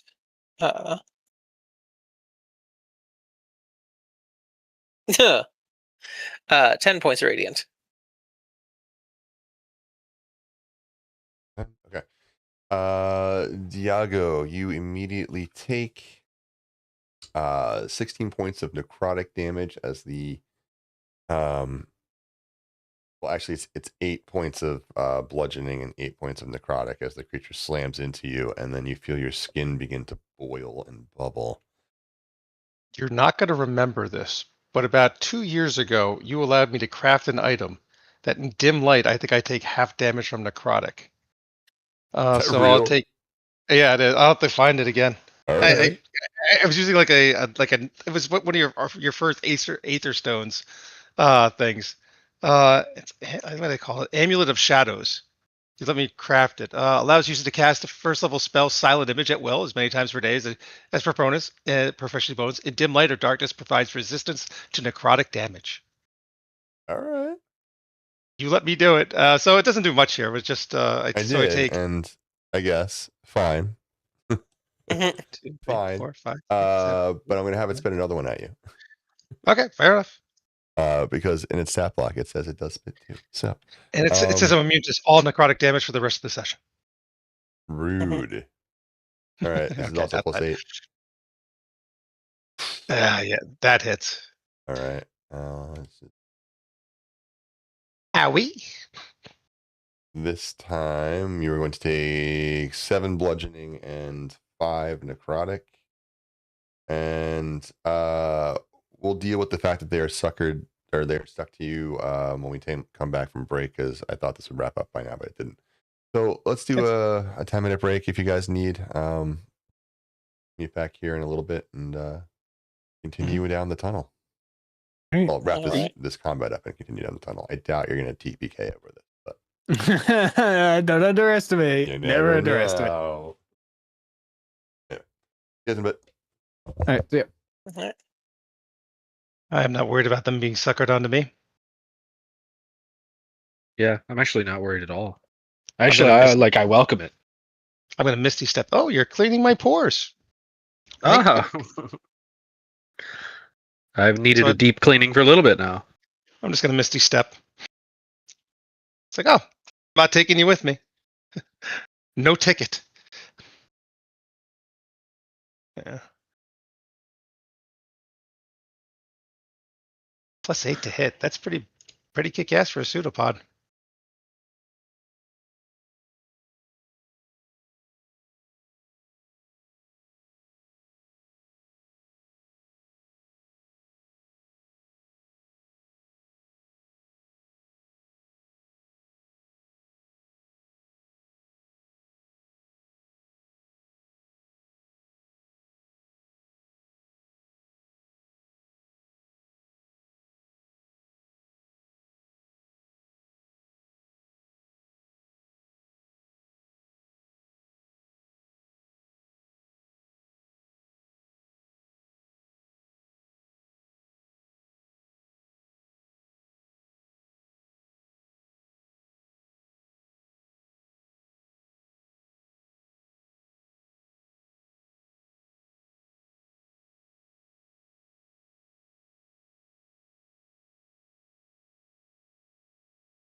I'm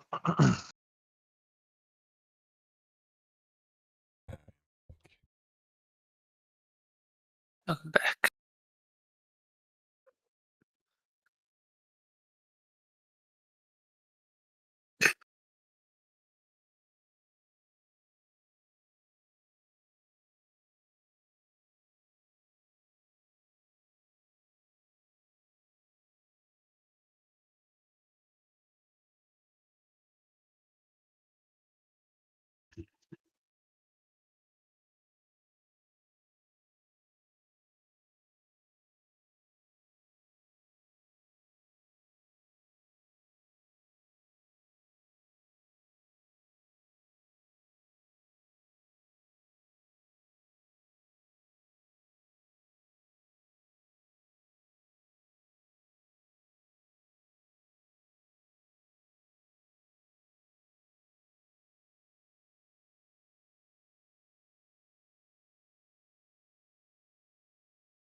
Anybody filtered back yet? Mike. There. Look. How's everybody I have back? always been here. Seriously? Yep. Just waiting on nobody. Yeah. All right. Yeah. Fantastic. Well then, let's get back to it. If ever. All right. So I think it was Godwin had just finished up. Oh right, they were attacking Diago. Right. I remember now. So No, they hit me. Diago, you got hit by 2 of them. Yeah. Here's the thing. They cling to you. I'm impressed. And as soon as they hit you, they get to go. One after I didn't the other. when they hit me, they did go, didn't they? No, That they was took their damage going. immediately, and you took so okay. You took damage from them being fired at you and slamming into you. Now they actually get to try to hurt you. Okay. All right. Start of their turn, they get to take damage. Did we not do that when they first spawned in? No, because they were just shot at me. Yeah, Well, they it were just depends. Is it the projectiles. same? Is this the same turn, or is it a new turn that they're getting? This would be their first turn. This would be the start of their All turn. right. So if it's a new turn, then it's damage because wait, they hang take on. damage. Wait, you know, wait. I'm taking that back. They have a held action. If they But they slam entered. into somebody, they can both take a pseudopod attack. That's fine, but they did that on my. Okay, but that's not a reaction. Turn. That's a held action. They'll still That's get a what- turn after yeah. this. So they Well. used their reaction, and on their reaction, which is my turn, they entered into the sphere of death. Right. They both Now made it's saves, I their. think. Now they're starting their turn within the sphere of death. Yeah, the first one made a save, so the second one needs to make a save against the sphere, which is a fail. Well, now they have to save. They also have to save it twice. They have to save again because now they're starting their turn in the sphere of death. No, because he's saying they're not starting their turn. He's saying these attacks that are against you are held actions, so they're not a new turn. No. Right, So but I'm they saying, are entering your effect for the first time. yes. So that's when they hit me. So now they hit me. Bang, bang. Now they save. Now if they're going, now you're saying they're going to take their action on. Yeah, their, but now when it's their action. it's No. not their turn. No, They're taking a it's not held their action turn. on someone else's turn. Okay, that's fine. So that They so take the hitting damage me. at the start of their turn, not the start of their action, the start of their turn. No, I understand they've- that. But he was saying now they're going. Yeah, they're taking their held action. Yeah, which is why I asked for that clarification, and he clarified, saying they're taking a held action. Yeah, Okay. it's a held action. It is not a new turn. It's not a new Okay, turn. but their held action was hitting me. No. No, Right? their Yeah.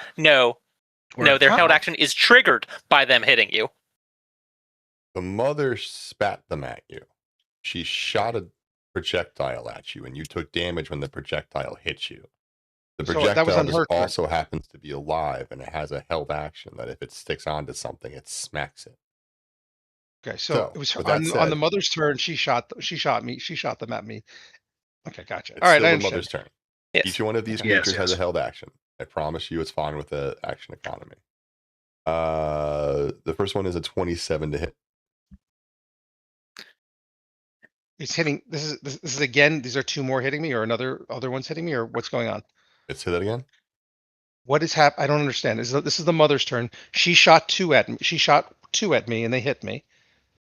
Yeah, and you took damage. And now I the did. creatures that hit you are their held action has activated to punch you, essentially. Okay. All right. Okay. So yeah, and Yeah. what is it? A 20? What? 28 to hit. That will hit. I will 27. silvery barbs that. It's a +8. They're gonna hit. Ooh. Yeah, it's a held action. You can take a attack of opportunity against you. Or against it, I mean. Sorry, what just happened? It tried to hit He you and rerolled missed and got with a nat crit 1. Fail. You can Okay. take an attack of opportunity. Well, now it's also stuck to my shield, and can I? If I can, I'll use chain whip on it. I will cast chain whip. You use a I do reaction. Can you use a spell as a reaction? Do you have that ability? I don't. So I don't have Warcaster, so I cannot do that. So I have nothing I want to hit them with because I just have my hands. All right. Yeah, punch So them. Yeah, slap him. Punch 'em. Give him a good slap. I'm not. I Give don't him a want to good touch slap. these things. Well, Put your hands all over them. All right. What was your Get a choice? good grab of All right. it. The second one's going to take a smack at you. Oh my god. Oh my god. Are you sure you miss. don't want to slap him? What? Just even just a slap. If it does You're getting nothing. so many options. They're I no- guess no, they're they're- both stuck to Diago's shield. So I got him. Actually, no. I'll shake them off. I don't want them. Saying I caught them after they lodged themselves in your shield. Like, ah! okay, Don't worry, I caught them. I'll shake them off. I don't want them. The mother can make one more attack. The mother, ugh, Marvel. The Mommy. body, I guess. It'll attach from the wall and slither towards you. Its movement is halved. Okay. So then I'll go 7. Did she save for the Sphere of Death? Yeah, she did when she started her turn. Yes. Mhm. Okay. Okay. Let's see here. Where? There it is. They have that is their spit attack. Okay. So she'll dash towards you then, Diago. Try to get all up in your space. I have your babies. They're mine now. That's all she can do. So Yenris, you are the last to go. Cool. I don't think she gives a fuck about her baby. She used them as weapons, as bullets. I am going to. I think I'm going to take out the big lady. Yes.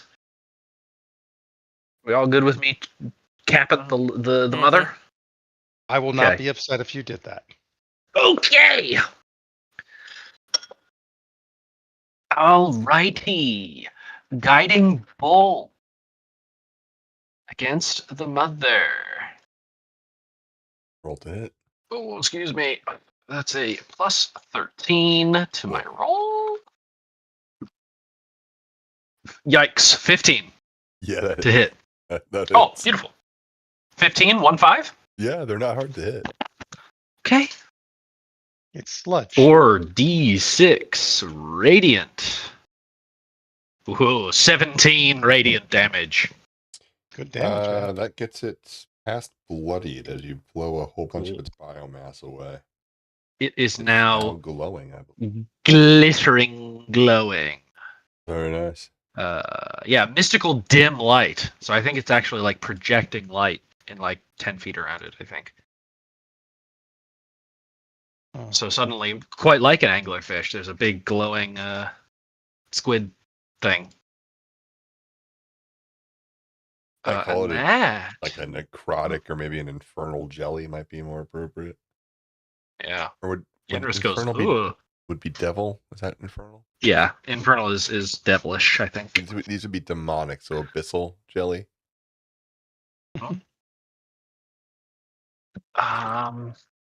Yenris, anything else you want to do?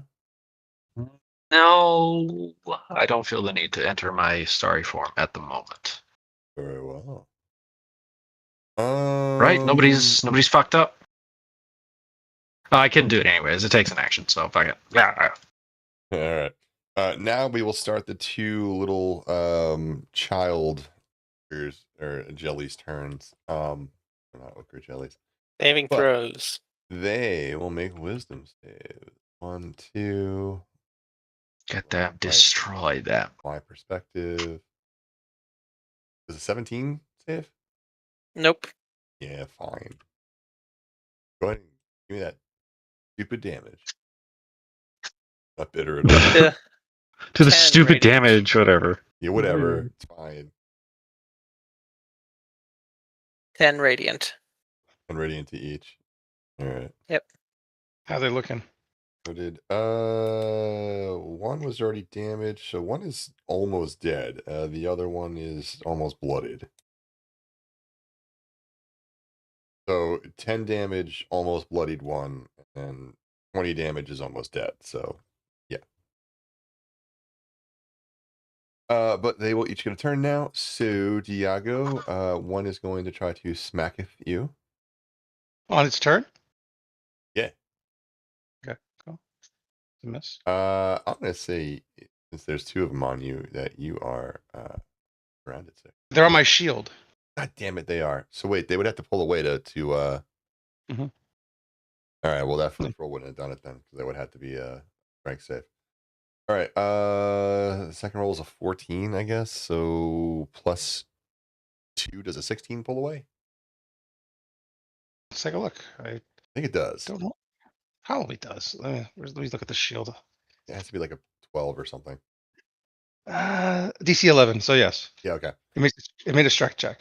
All right. So that would probably be its action. Nothing it can really do, honestly. So we'll go back to the top of the round. Genris, do you want it, or would you rather give it to someone else?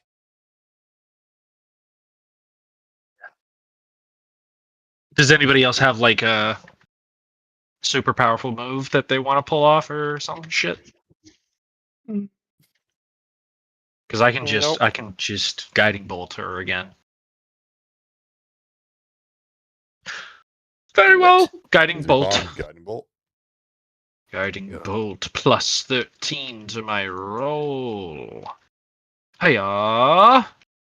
Yeah, 25. Yeah, that's it. 4d6 radiant damage. 16. Oh, I should have actually.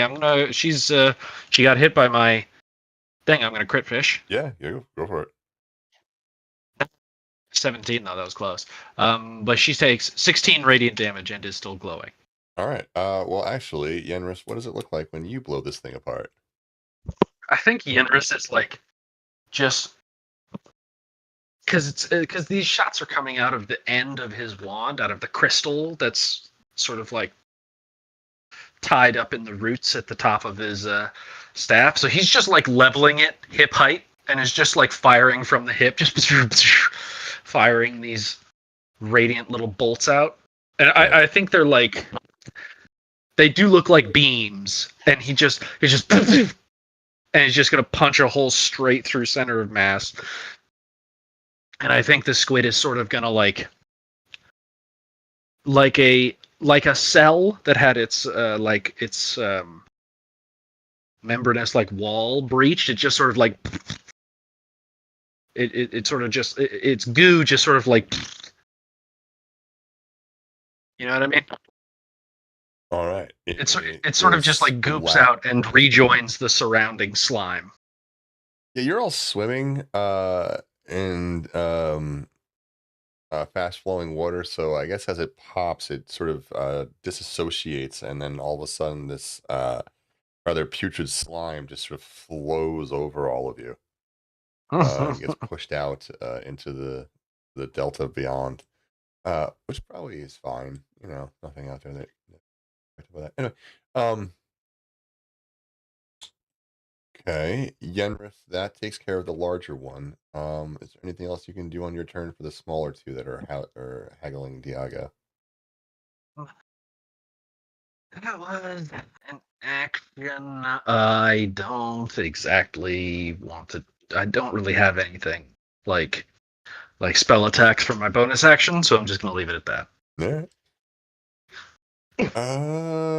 They would get to go. But honestly, I don't think either one of them is going to survive a full round of Spirit Guardian. So, Audrin, do you want to describe saving Diago?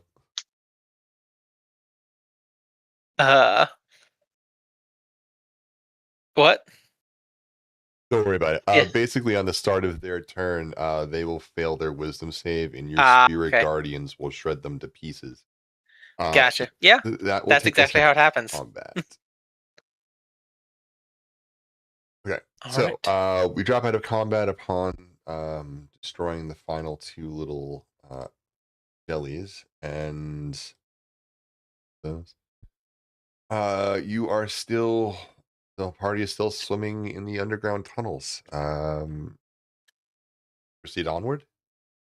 Yeah. Yeah. Mm-hmm. Right. You continue swimming forward, the guiding lights leading the way, and eventually the narrow tunnels. There's twists and turns, but eventually it opens up into a wider cavern. This one, it's not massive. It's only about 30 feet in any direction. But what is immediately noticeable is the water is flowing much slower here. It has a fetid quality to it. Looking around, the lights would probably spread out to fill the space more, and you would immediately notice that within a few feet of you, the water turns inky and murky. It's hard to see through. But let's go with a perception roll, please. At this point.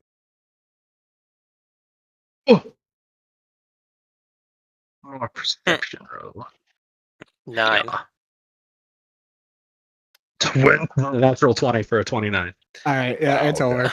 Beautiful. Just tell us, DM. Just tell us He wins. everything. Yep, he wins. Okay. So, okay, Yenris, as you approach this putrid cloud, you can see shapes moving around the edges where it touches the floors, walls, and ceiling. They look very reminiscent of the jellies that you just fought. A quick look around looks maybe like 6 of them, 6 to 8 of them. You can't tell, but there is also something else deeper in the murky cloud. You can't tell what it is, but it's definitely larger than any of the jellies, at least.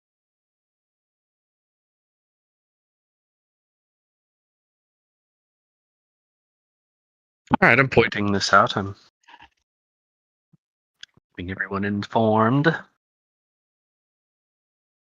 Have we entered that room yet? Have they seen us? I would say nothing has seen you yet. The fetid cloud goes both ways. Um, And we have Pass Without Trace. yeah, I'm thinking, should I try and put an arcane eye into it? Try and take a look around. But again, it's dark. But I don't know if it's darkness in there. It only has the eye doesn't has dark vision, doesn't have see in the dark. Huh? The arcane cannot see in total darkness. That's what darkness. That's what dark vision is, though, because you can see. It doesn't. In darkness, yeah. Can't see him Oh, magic. okay. Yeah, in darkness you can see like it's dim. Oh, sorry. All right, then that would work. Also, What am I yeah, thinking? can't see lights. I'm thinking dim That's- vision. Whatever. I was thinking Dim vision. That's human vision. Low light. That's me. That's what it Low is. light vision, The sun yeah. goes down. Yeah, I'm thinking Thinking like. about real life. Mhm. All right. But let me cast that. I'm gonna let me cast it. It's good for an hour.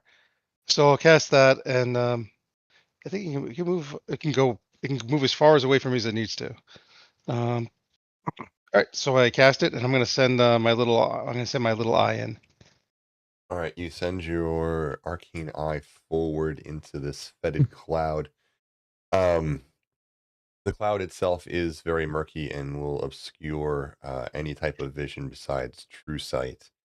But you approach whatever the larger mass is within. Once you get close enough to see it, you have to be within about 10, 15 feet of it within the murk to make it out.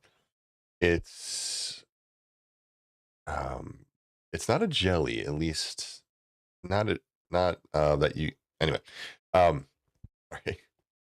Those words I was talking about leaving me.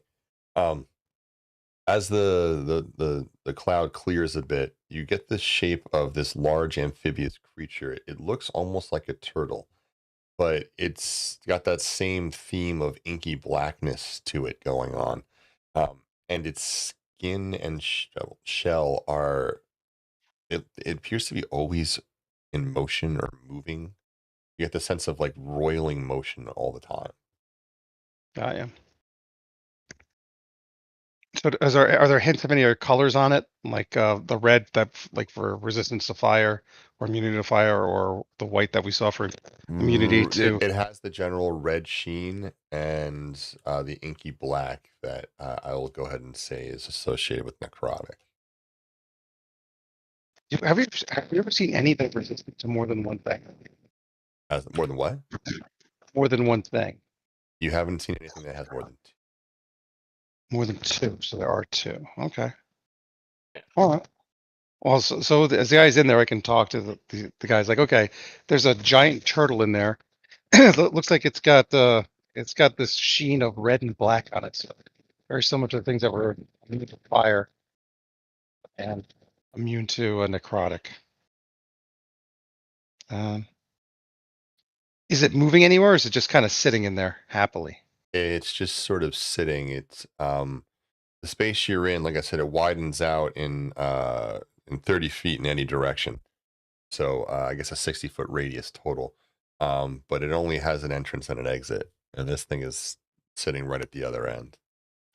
Does anyone have a charm or paralyze? I got a hold monster, but that's. How long does that stand for? Let me go look. I want to say 1 minute. Yeah, it's not very long. Yeah, probably not. Yeah, 1 minute. All right. I can also do slow, but that's more of like a group thing than an individual thing. No, that's true. Against something like this, it might be useful if it has it can attack a lot. That's true. But I tell you what, since we haven't bothered you yet, I'm gonna keep the eye there. Let's see what's a little bit further down. I'm not gonna have the eyes can't really touch anything, so it's just gonna quietly go by. And we can move back, and we're gonna stay at we're gonna move back a little bit since we don't need to really look at this point.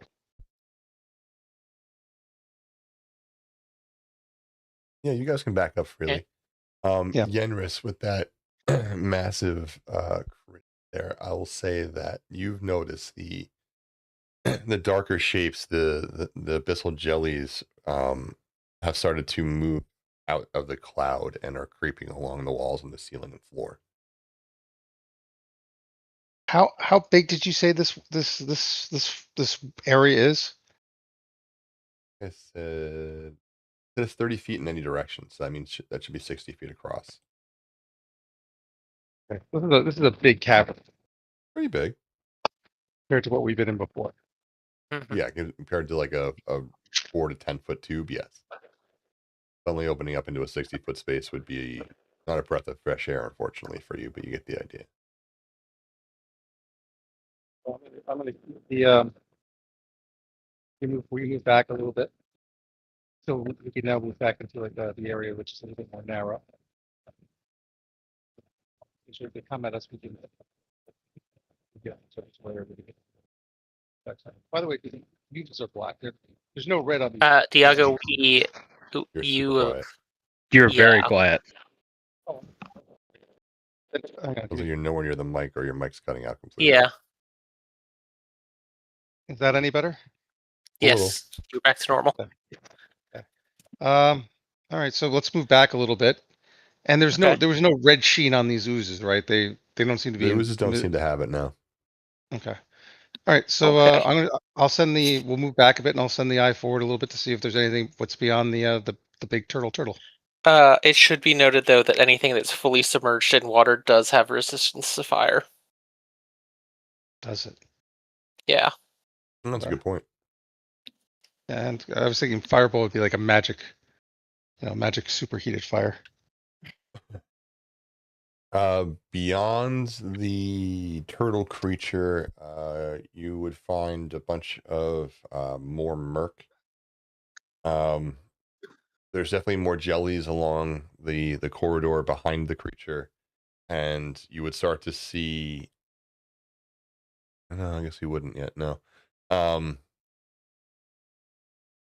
Eventually, you would get into a much larger cavern. The cavern that you originally fought the large water elementals in, and almost died, or almost got overwhelmed, shall we say?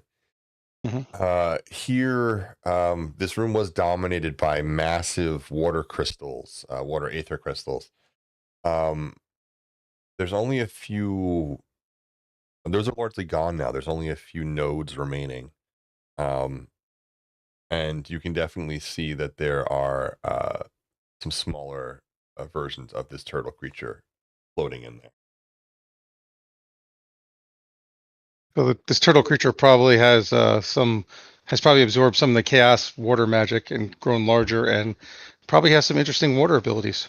Yeah, I'll say if the arcane eye can get that close, it doesn't have true sight. I don't think. Does not No, have it true doesn't. sight.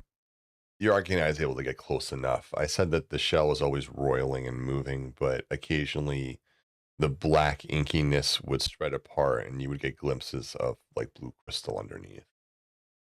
Okay, so obviously I relay all this information. Okay, so that's gonna be interesting. So we'll just keep looking.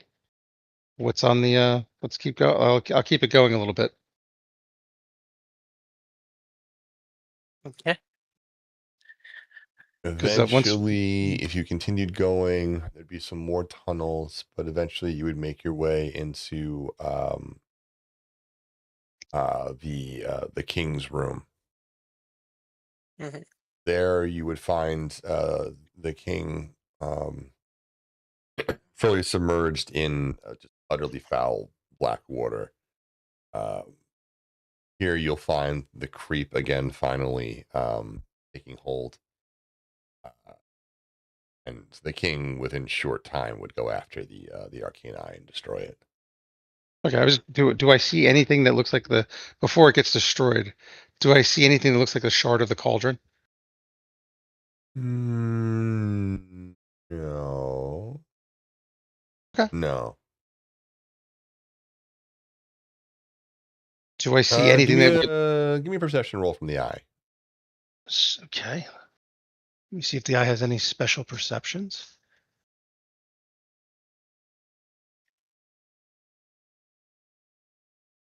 An eye.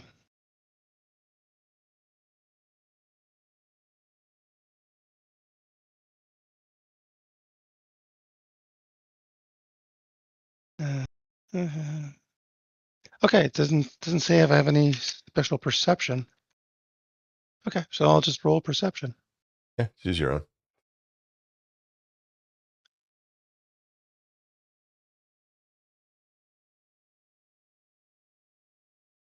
Go gadget arm. 12. That's gonna suck. Yeah, as I said, the water is completely putrid and foul. I will say the king's body is long, bloated, and very hideous. With its 12, you can see twisted limbs reaching off of the creature in all kinds of different directions. In fact, it's not even its beak that gets you, it's all of these grasping limbs and hands. They grab onto your eye and just tear it apart. You Technically, it even doesn't see have different limbs it. of different like species. There's human hands and elven hands and tentacles and all other kinds of things. It doesn't say the eye can be destroyed physically. It'd What's have that? to be some sort of. It doesn't say the eye can be destroyed physically. The king's So it'd have attacks to would be be magical. Okay, that's fine. Yeah. It can disrupt magic. Yeah. That works. All right. I relay all this information. How big would the king be able to get into this 30-foot? No, the king Large. is at this point. So it can't Bloated get and into the room. It can't get into the room with the turtle. No. Okay. The turtle is the size of like a van. The king is the size of a school bus. Gotcha. All right. He How long were is its tentacles? Probably physically stuck there for the time being. How long were its tentacles when I saw it? The king? Could the Depends tentacles get it into this room? depends on the tentacle, but you would guess it had a solid 15-foot reach. Okay, so it couldn't get it. It can't like get into this room. No. Did the miasma seem to be emanating from the king? That's a good question. Yeah. Okay. He's creating it. Yeah, so But there's a I'll relay all definitive line that I'll say there's definitely a noticeable and abrupt change from like clean water to fetid water to actual like black creep. Or miasma, that's a good one. Well, that's in the air.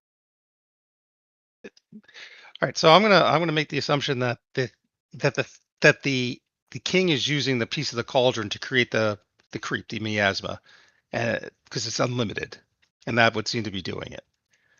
All right, its tentacles are only 15 feet long, so it can't get to us. So if we kill this turtle, we have a nice little room where we can just kind of fuck with the king a bit. All right, Okay.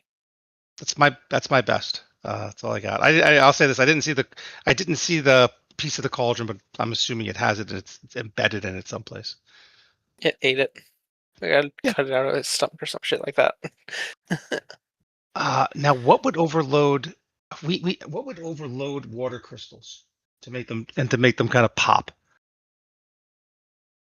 Jim, what do we know? Because If I had to guess, probably lightning. Would a water Right? spell do it? Water to Would a- water wasn't great. Well, you know that a similar affinity has a resistance. You should know that from your ritual during the storm. No, but when we were fighting the king, not the king, when we were fighting in Neverwinter, one of the nameless, he had red stones. Wouldn't shooting fire at them overload them and make them pop? Or am I misremembering? Yes, fire would be the opposing element. Yes. No, but they were fire stones. You guys killed Right. that with water. You dumped them into a lake.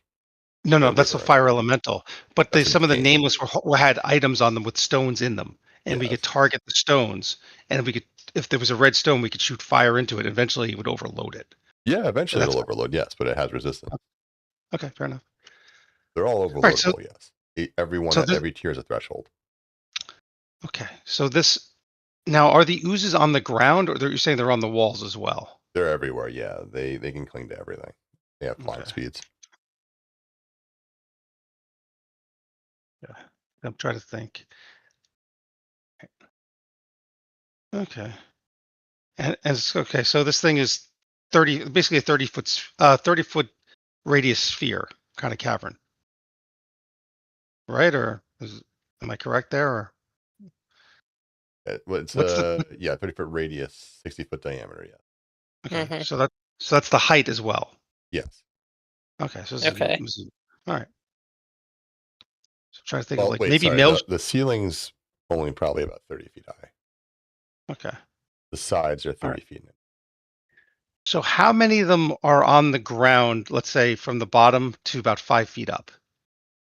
It's pretty much split. You have 2 on the ground, 2 on the walls, 2 on the ceiling that you can, or at least that Yenris can see.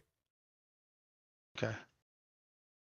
Where's the big guy? Where's the big turtle? Is he kind of resting on the bottom? He is casually floating in this sphere of miasma. That's a appropriate word for it. Okay. All right. So Maelstrom may not be able to do it because it only goes up 5 feet. Yeah.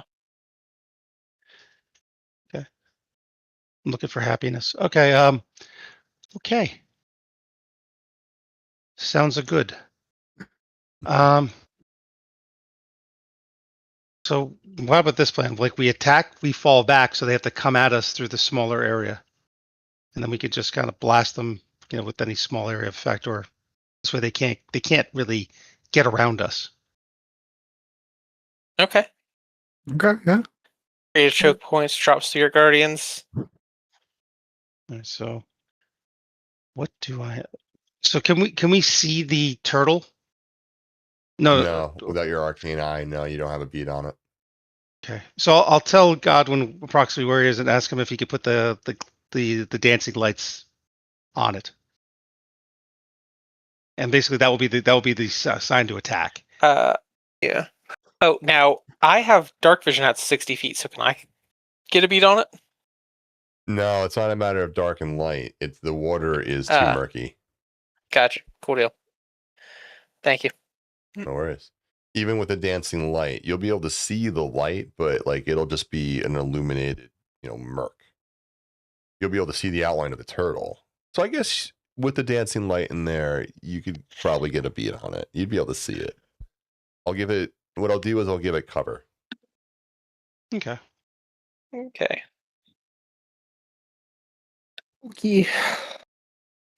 All right. You know what? I just saw the time. We're pretty much at time. So why don't we call the session here and we can do the combat at the start of next session. Sounds fair. Maybe Sounds I'll even fair. find a map that'll work for this.